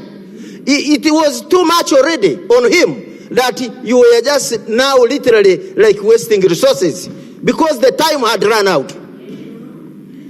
I will pray going forward that government should be sensitive on the rights of people they have sent on remand. If they seek bail to go for treatment, they must know that bail is part of Article 28 Switch on. Of fair hearing. Because if I am in custody of police, I am on remand in prisons, it does not take away my right to defend myself. And it is during that bail time that I can prepare my defense. Now we have Dr. Kizza Besigye in prison. How many times is this government going to imprison Dr. Kizza Besigye? Have we not had enough of imprisoning Dr. Kizza Besigye? If he died in prison, what would we explain to this country? What would we explain to this country? Why can't we produce him in courts where it's supposed to be produced? There are several constitutional rulings, even to the Supreme Court level, requiring that civilians should be tried in military, in civil courts. Why is he still being tried in the military court? This type of torture to receive confidence of Ugandans is not the type of politics that I would want to practice when I'm a member of parliament of the ruling party. I want to engage and win an election, not by military institutions and coercion. Thank you, Aleper. May you rest in eternal peace. Ssegiriinya. Thank you, Madam Speaker, for affording me this opportunity to pay tribute to the late Honorable Ssegiriinya. Many people have spoken about how they came to know him, and personally, the closest I came to know him is through the video excerpts I watched when we were migrating from analog. That's the time I saw someone passing his message. He didn't care whether the English was not fluent. He would pass the message and everyone would really pick it. And I think that's what we require. Sometimes we really feel we must package the information we want to pass in a specific way. But what matters is if the other side of the communication platform can get it. That's the closest I got to it. Everyone has spoken that actually the time he spent in Parliament was so short. But probably and most likely, he has done a lot more than most of us here for their constituency. He has really, you can saw the litany of achievements that have been narrated. And I think that's something that's so commendable that we should appreciate of him. But I want to say most importantly, we are here as representatives of the people, representing people with our parties. But I think the most important thing that we are humans, and our service delivery is the humanity. And I think Honorable Ssegiriinya has done this. He has done service to humanity, given the short time. It is not the time that we spend in a place that matters. It's the best that we can do, which I think he has done. May his soul rest in peace. Thank you. Sechi, Uda, Bunyoro, Imam. Minister, you'll speak last. Thank you, Right Honorable Speaker. And I rise to pay my condolences to the family of the late Honorable Muhammad Ssegiriinya, the relatives, friends, and colleagues, members of Parliament. Right Honorable Speaker and members, we yet stand here under very, very difficult circumstances. of paying tribute to a honorable member of parliament who walked to this house and was sworn in, but has not served even one term to its completion. It is sad. And to me, I'm looking at the circumstances that has led to his demise. Right, Honorable Speaker and members, it isn't the late Honorable Ssegiriinya in these circumstances alone, but all of us are potential detainees, all of us. I know for sure I was supposed to have been arrested on the 13th of December last year under framed up charges. There are strong people in this country had written a report and submitted it to the president, accusing me of murder, accusing me of land grabbing, and all sorts of things. And there is a private secretary to the president, one Susan Kasinje, whom the president had invited us to attend that meeting in State House. But he excluded me and allowed my accusers to be before the president. And they made their case. And they went through their channels to write reports, say, Your Excellency, we are waiting your orders. But fortunately, the president thought twice. He sent another set of investigators and the CID headquarters, where I would have been arrested for murder. Not one person, but 3 persons. And all that. But the point I'm trying to raise is that the state is a leviathan, huge, with many actors. The president comes in, being the one on top, and who really, in the circumstances, bears responsibility. But in most cases, there are those who work behind the scenes, and they write such reports, and they frame up people, innocent people, like we have the Ssegiriinya. Why must the arresting officers and the prosecution arrest, then start investigations? Ideally, why don't you investigate, have a case, and then you arrest so that the accused can have his day in court or her day in court? And this we are failing.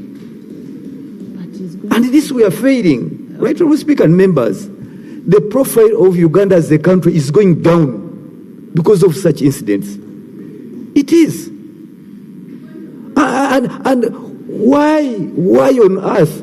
What is Dr. Besigye doing in those military cells? These are the issues. Must we have another person to die under these circumstances? Why are we doing so badly, Madam Speaker and members? I think these should be learning experiences. That's why, with a sad heart, I shouldn't be standing here. Probably I would also be in very similar circumstances. Mr. Honorable Speaker and members, yes, death is a must. But his must have been exacerbated by his long stay on remand in jail. And even the judiciary abandoned its cardinal mission of being the temple of justice. We must check all ourselves. Those agencies within government who write and give fake reports and end up embarrassing the president, and then end up embarrassing government and embarrassing all of us. Because for the last 2 years, when they were in detention, why didn't the state adduce evidence and have them produced before courts of law? And also, I want to agree with Honorable Nambozi, this tinkering with the constitution on provisions that are critical to Ugandans. Why must you remove bail, yet you know the investigative machinery of the country is still nascent? It isn't solid. Why must you move against the bond? in a country where the state institutions and apparatus are still fragile.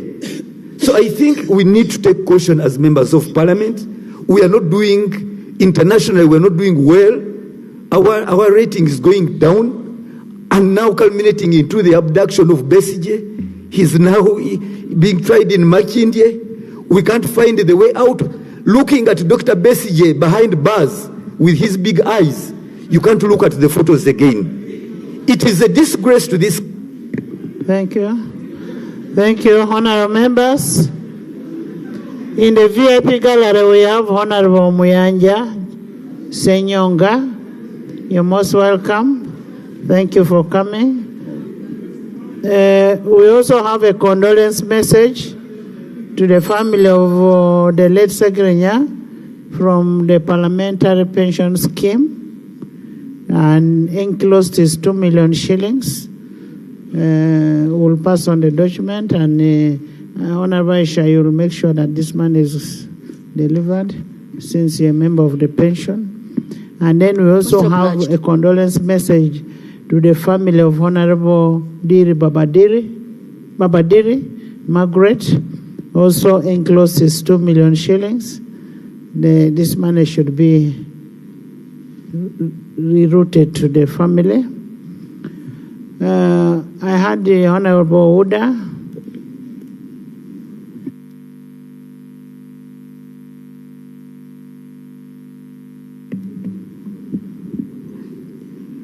Thank you very much, Right Honorable Speaker, for the opportunity.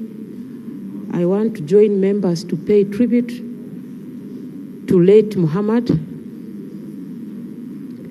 Right Honorable Speaker, I didn't really come closely to late Muhammad, but I just know him in social media. In this house, we are more than 500 people now. But because Honorable Ssegiriinya was very active, almost all the members of parliament know him. While we have stayed here for 4 years, we still don't know ourselves, each other. But because he was very active, he made sure that everybody knows him. And really, that is his contribution. Some of us will finish the 5 years here. You get in the streets and you don't know each other and you pass by. But nobody could do that one for Honorable Ssegiriinya. Right Honorable Speaker, the faith I subscribe to, that is Islam, strongly believes that you only die when it is your day. And it also says that when God designed that human beings would die, he directed angel Gabriel that you will be the one to get off the spirit from the person. But when Gabriel feared, he said, how will I do it? He said, I will help you to do it. And he has arranged it, like the one for Ssegiriinya. He arranged it that time will come, you will pass. But for me to believe that you have passed because you overstayed in jail, and the opportunity of the right, I will make sure that you remain in the jail. Then Gabriel will come and take the spirit. Then people will say you died because of this.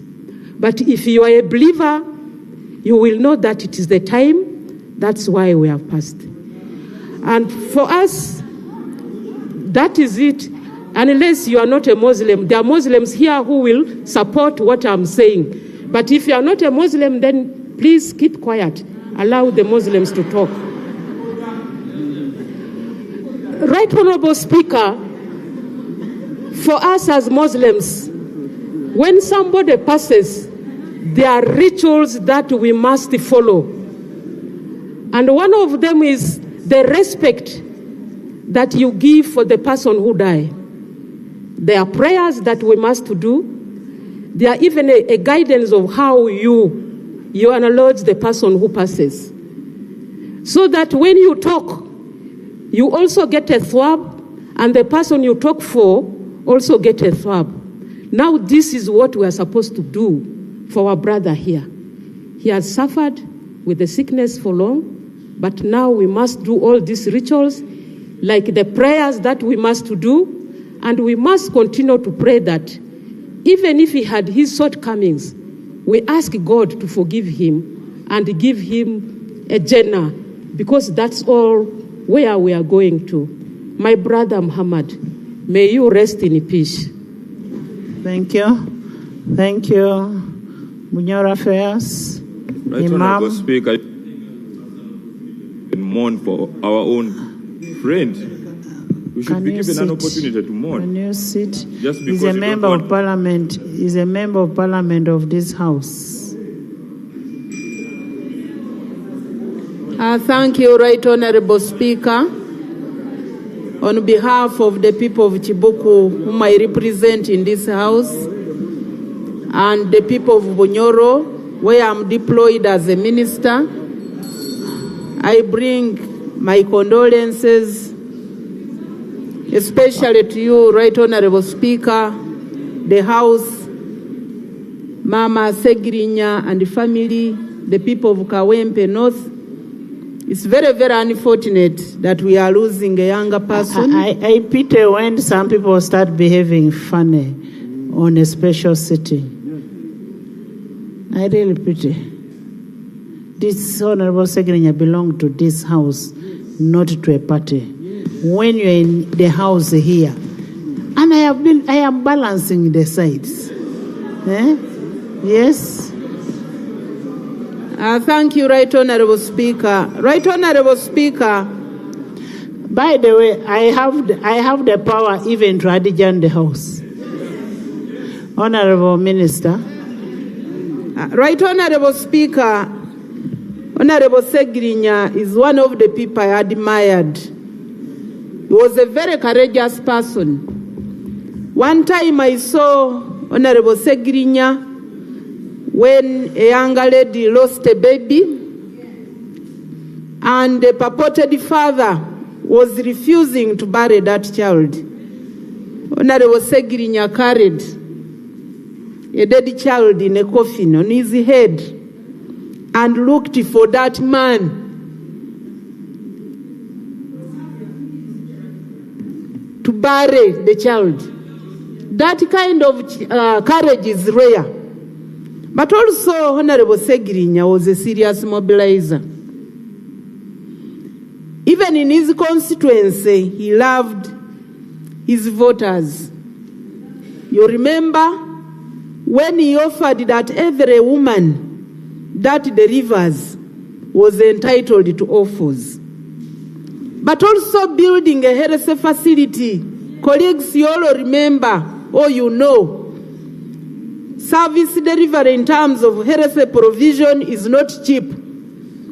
For one to build a facility, buy drugs, Let's be brief. We are pay running the out of medical time. workers is not easy. So I salute Honorable Ssegiriinya. It's a big loss to the country. May God sustain the bereaved family.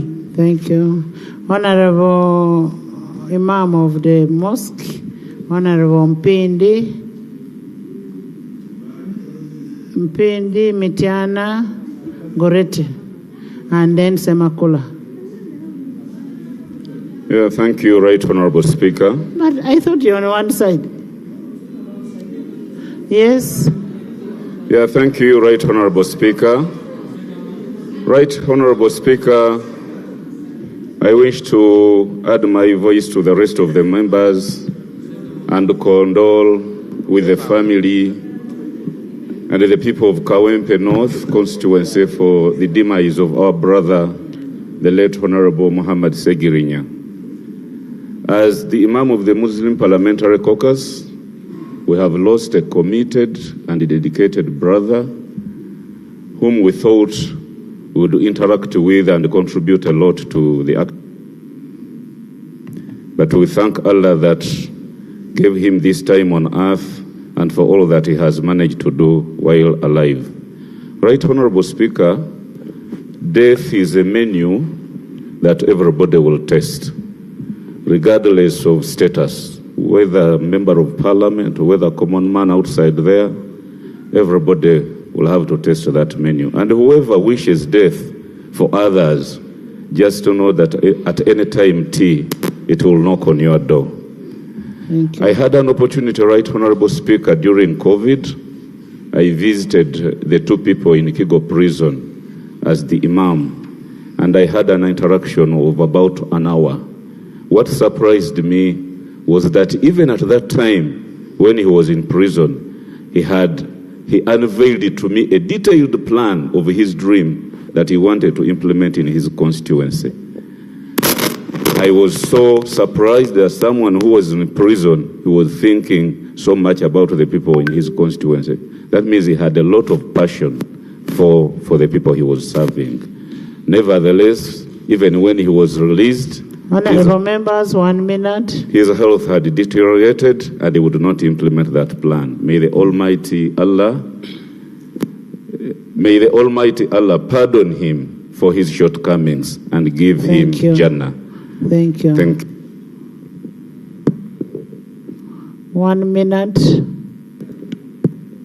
Thank you, Right Honorable Speaker. Right Honorable Speaker, being a resident of Kawempe, I have a lot to talk about Ssegiriinya. But you have given me 1 minute, and I want to use it in just two things. One, members have submitted, but Right Honorable Speaker, Honorable Ssegiriinya has a family. And as you've heard, his family is not doing well. He has left children, and we are almost concluding the debate without devising means of helping the family, the children. I want to propose that as we pass the resolution, we include a clause that this parliament find means of helping the children of the Honorable Ssegiriinya. That is one.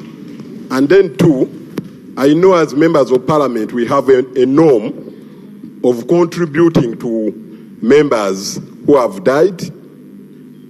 I pray that as members of parliament, each of us contribute 500,000 and we get some money to support the family, especially the wives of Honorable Ssegiriinya, to take on the mantle that Ssegiriinya was taking on.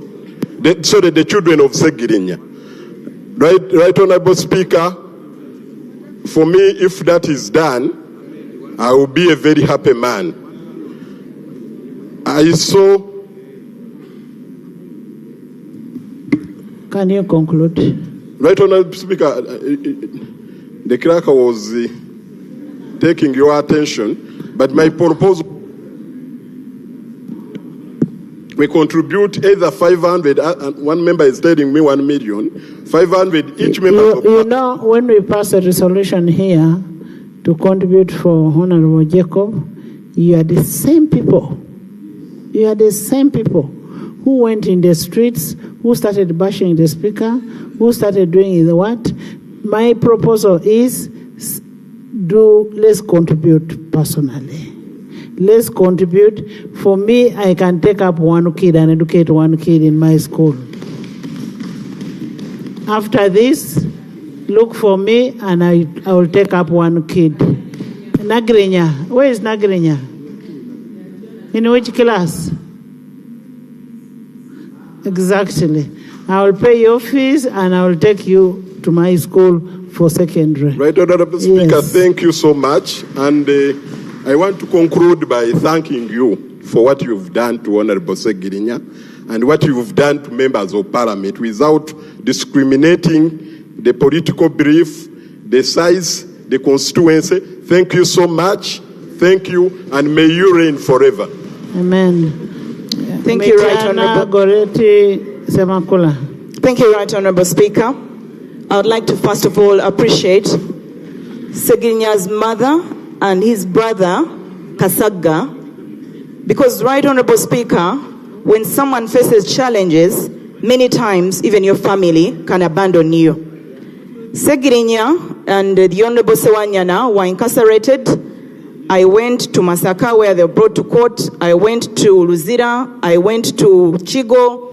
he began to be sick, and I went to Nsambia, I went to Nairobi and Lubaga, and those two were constant. Thank you so much for being there for Honorable Ssegiriinya. Right Honorable Speaker, I met Ssegiriinya when I was still a journalist, and this is what I wanted to say about Ssegiriinya. The Honorable Ssegiriinya was very authentic, he was real, he was genuine, he was honest, even in terms of his need. Because when I met him, he used to call on radio stations as Dobozie Chebando. And one time when I was doing a story about those radio phone callers, I spoke to him, I spoke to Makolo Kavuma and Dubachoya. And he was demonstrating to me about what they used to do to get through, because I was asking them, how come you people are so constant on the radio stations? And he showed me about 8 phones. He would call at the same time, whichever went through first, he would speak. That was Ssegiriinya. Then, I remember the time he used to be with Dr. Kizza Besigye. In fact, it's very sad that Colonel Kizza Besigye is in prison, because Ssegiriinya was always with Colonel Kizza Besigye. And then he would come to me. At a certain point, I was an editor of a TV station. So he would come to me and beg and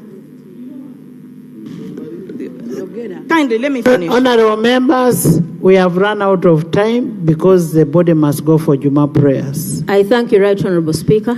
Yes. I take this opportunity to appreciate you, your office, the office of the Leader of Opposition. That is the seismate, yes. And all honorable colleagues, members of Parliament, for standing with the Honorable Ssegiriinya during this moment. Thank you. Every one of you has appreciated the works of Honorable Ssegiriinya, but I want to remind you that that is the responsibility of government.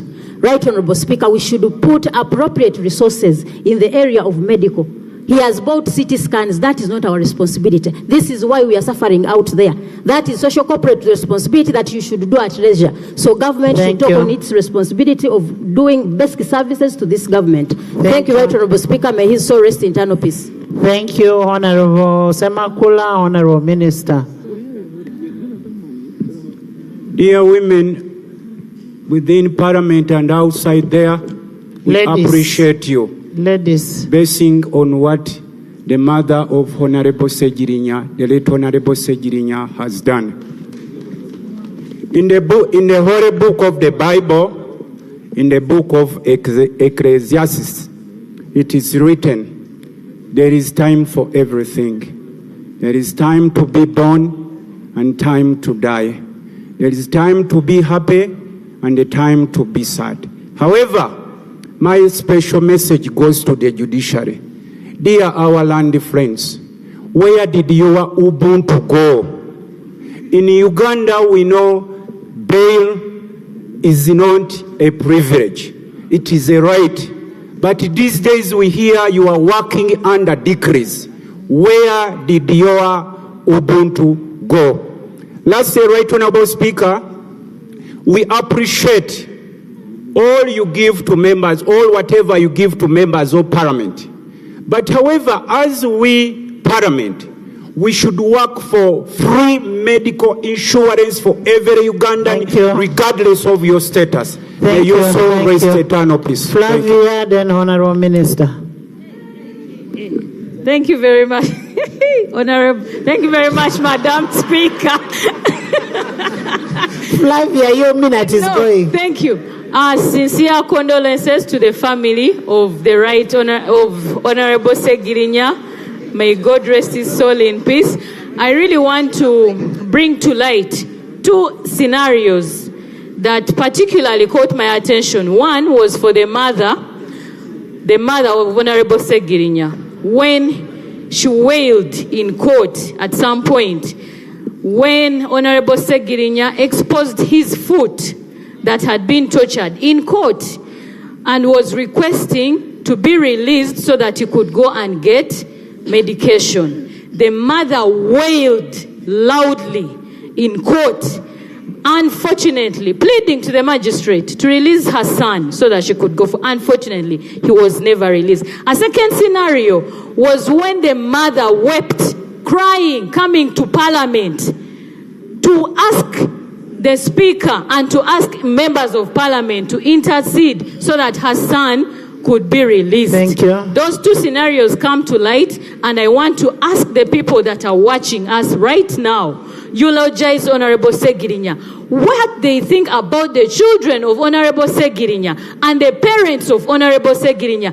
Had they been in the position of those two, what would they have done? Where do they think their kids are going to go? How do they think their kids are going to look at the children of the tortured Ssegiriinya's children? Which country are we passing on, and are we passing on to our children? Honorable Ssegiriinya, fight hard. May your soul rest in peace. Thank you very much. Honorable Minister. You people, I don't want to get a curse when the body is not prayed for. Thank you very much, Right Honorable Speaker and the honorable members. I rise to support the motion to pay tribute to our fallen colleague, and on behalf of the people of Chinchills East, I convey condolences to the family, the mother, and the family of Ssegiriinya, Honorable, to you, the Speaker of Parliament, and all members of Parliament, because this is our colleague, to the members of the National Unity Platform Party where he belonged, and the entire opposition, and the people of Kawempe North, whom he represented in this House. Right Honorable Speaker,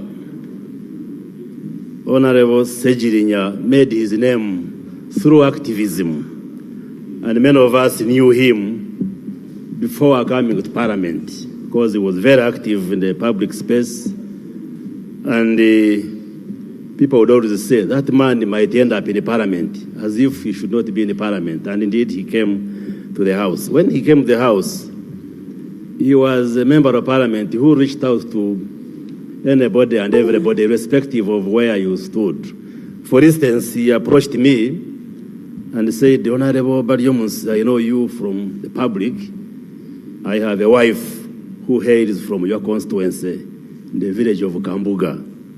So I am your in-law. And yes, and we began relating as such. So we, the people of Kanungu, he was our son-in-law. He's our son-in-law, and we have lost our son.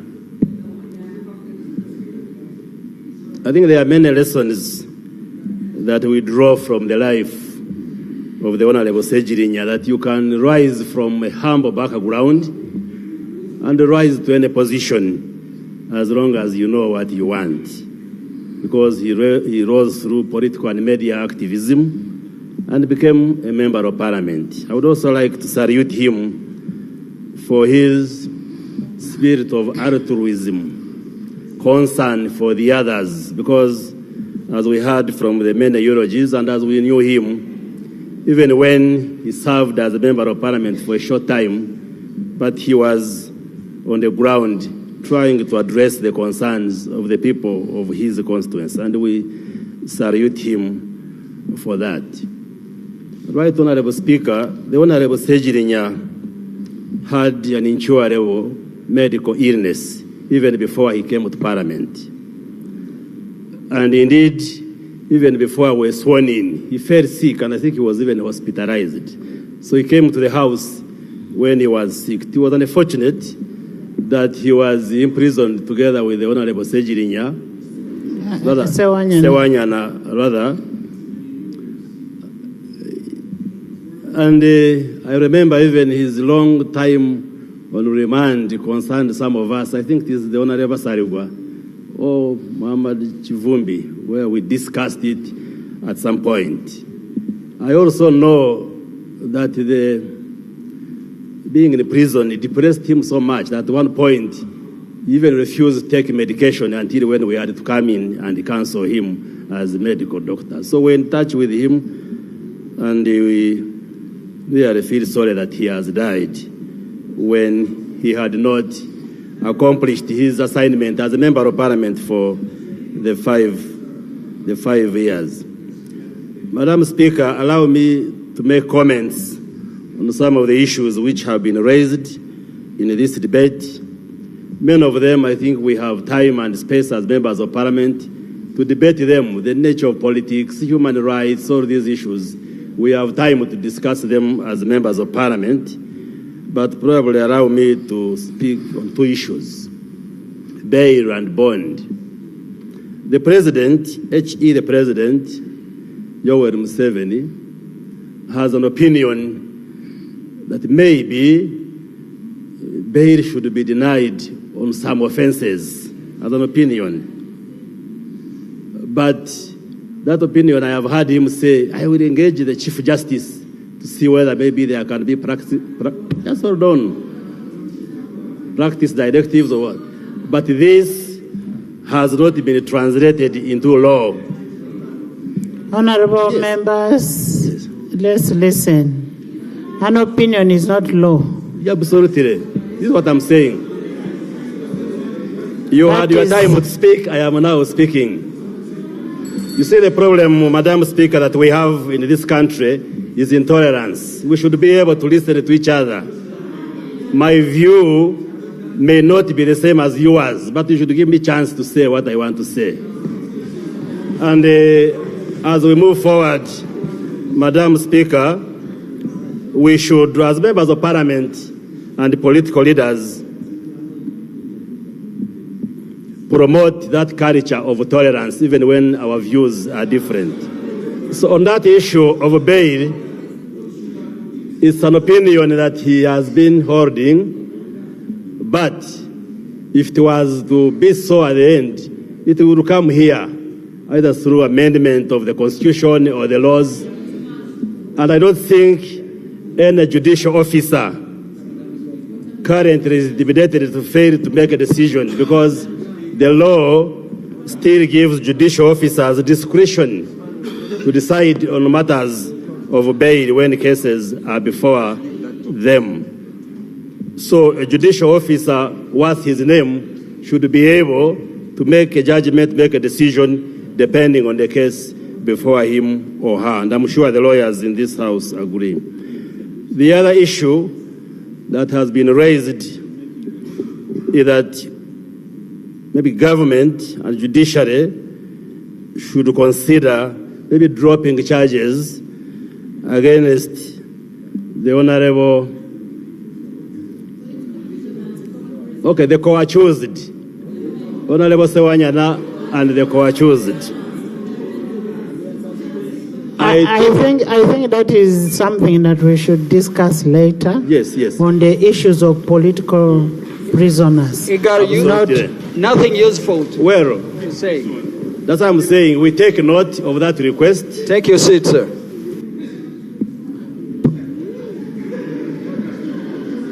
You know,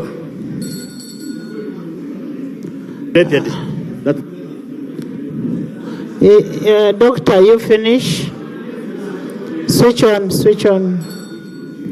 I will convey this to the Attorney General to have an engagement with the judiciary. We have taken note of that concern raised by the members of parliament. I think we should also have a date when we shall discuss the issue of the political prisoners. Okay. Let's have a date. And we shall have a debate on even whether that terminology is correct of political prisoners. But that will be for another day. Lastly, Madam Speaker, like I said, the Honorable Ssegiriinya had a wife from my constituency. I am not very sure of the children the wife has, but I also, as a member of parliament for Chinchills East, take up one of the children. Thank you. Support the child for his or her education. Thank you. I thank you very much. May his soul rest in eternal peace. Thank you so much. Honorable members, Honorable Ssegiriinya has fought a good fight, and Ssegiriinya Mohammed, Mr. Update, he has served humanity. He has been there for everybody, and he rose from grace to grace. If he tells you how he came from Masaka, how he boarded a Matoke truck, you will not believe it. Ssegiriinya has come from very far, but we must thank God that he at least achieved what he wanted. And his humility speaks volumes. how we could learn, if we could learn something from the late Ssegiriinya, it would make a change in all of us. When you hear that within those few months that he made an impact in Kawempe, he made an impact in his community, he made an impact in this country, then you must learn something. I want to put a question. Yes. Honorable members, and you're Muslim. You are the same person who is going to blame me for delaying with the body here. Right, Honorable Speaker, that swallow for Janais is performed as long as the body has come anytime. So it is not delayed. May I make the amendment, ma'am? May I make the amendment, ma'am? Yes. May I make the amendment? Yes. Thank you. Thank you so much, Right Honorable Speaker. Well, Right Honorable Speaker, I sincerely appreciate your concern that when you persuaded members to contribute, we spoke in tongues outside. Well, I appreciate that. Actually, attacking me. Yes, I appreciate your concern, and it's regrettable.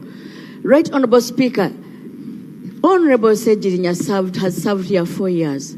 The difference between him and the Right Honorable Oulanya is that he had served here for several years, and therefore his package was big as a person. And as a Right Honorable Speaker, he also had an entitlement as a fallen Speaker of Parliament.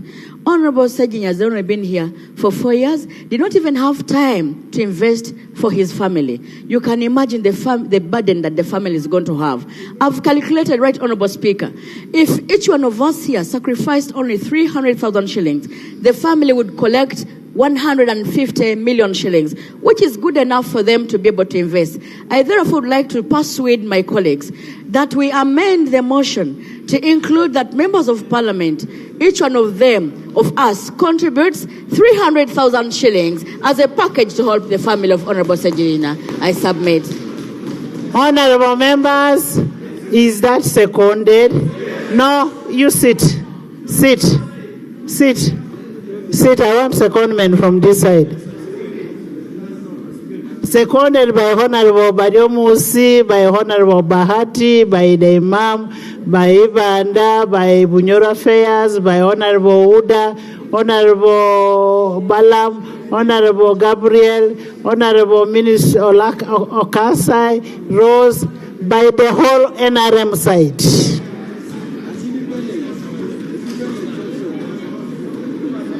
So we are making a motion, and clerk should take note of this.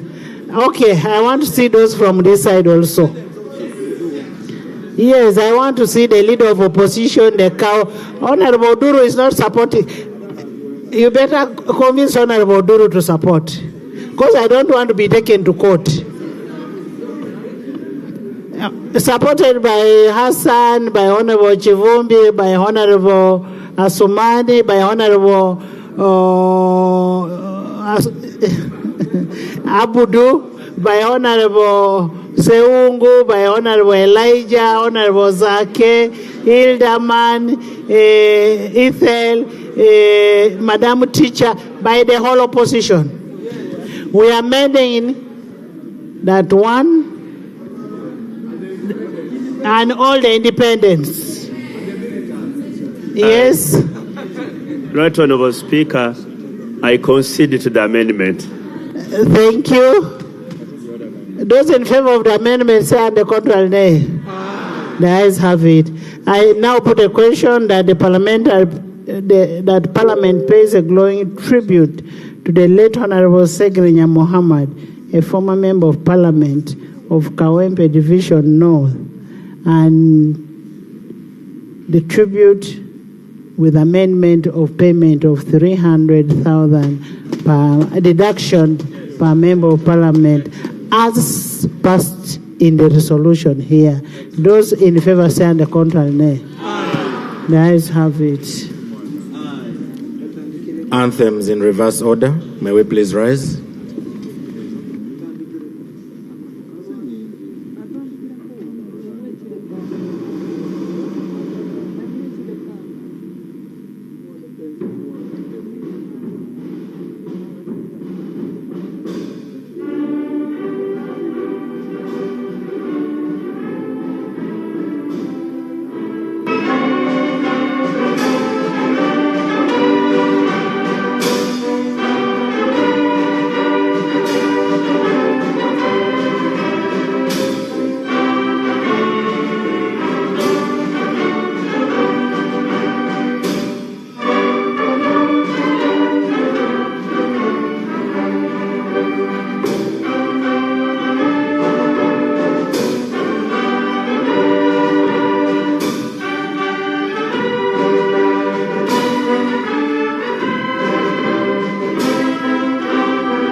Please remain standing as the casket leaves the chamber.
Resume your seats.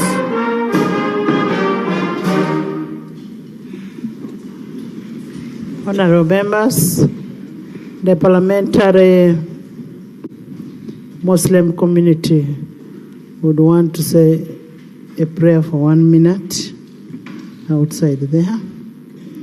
We'll now adjourn the House, and I will request that only the sectoral committees will be sitting during this period, and we adjourn the House to 21st January.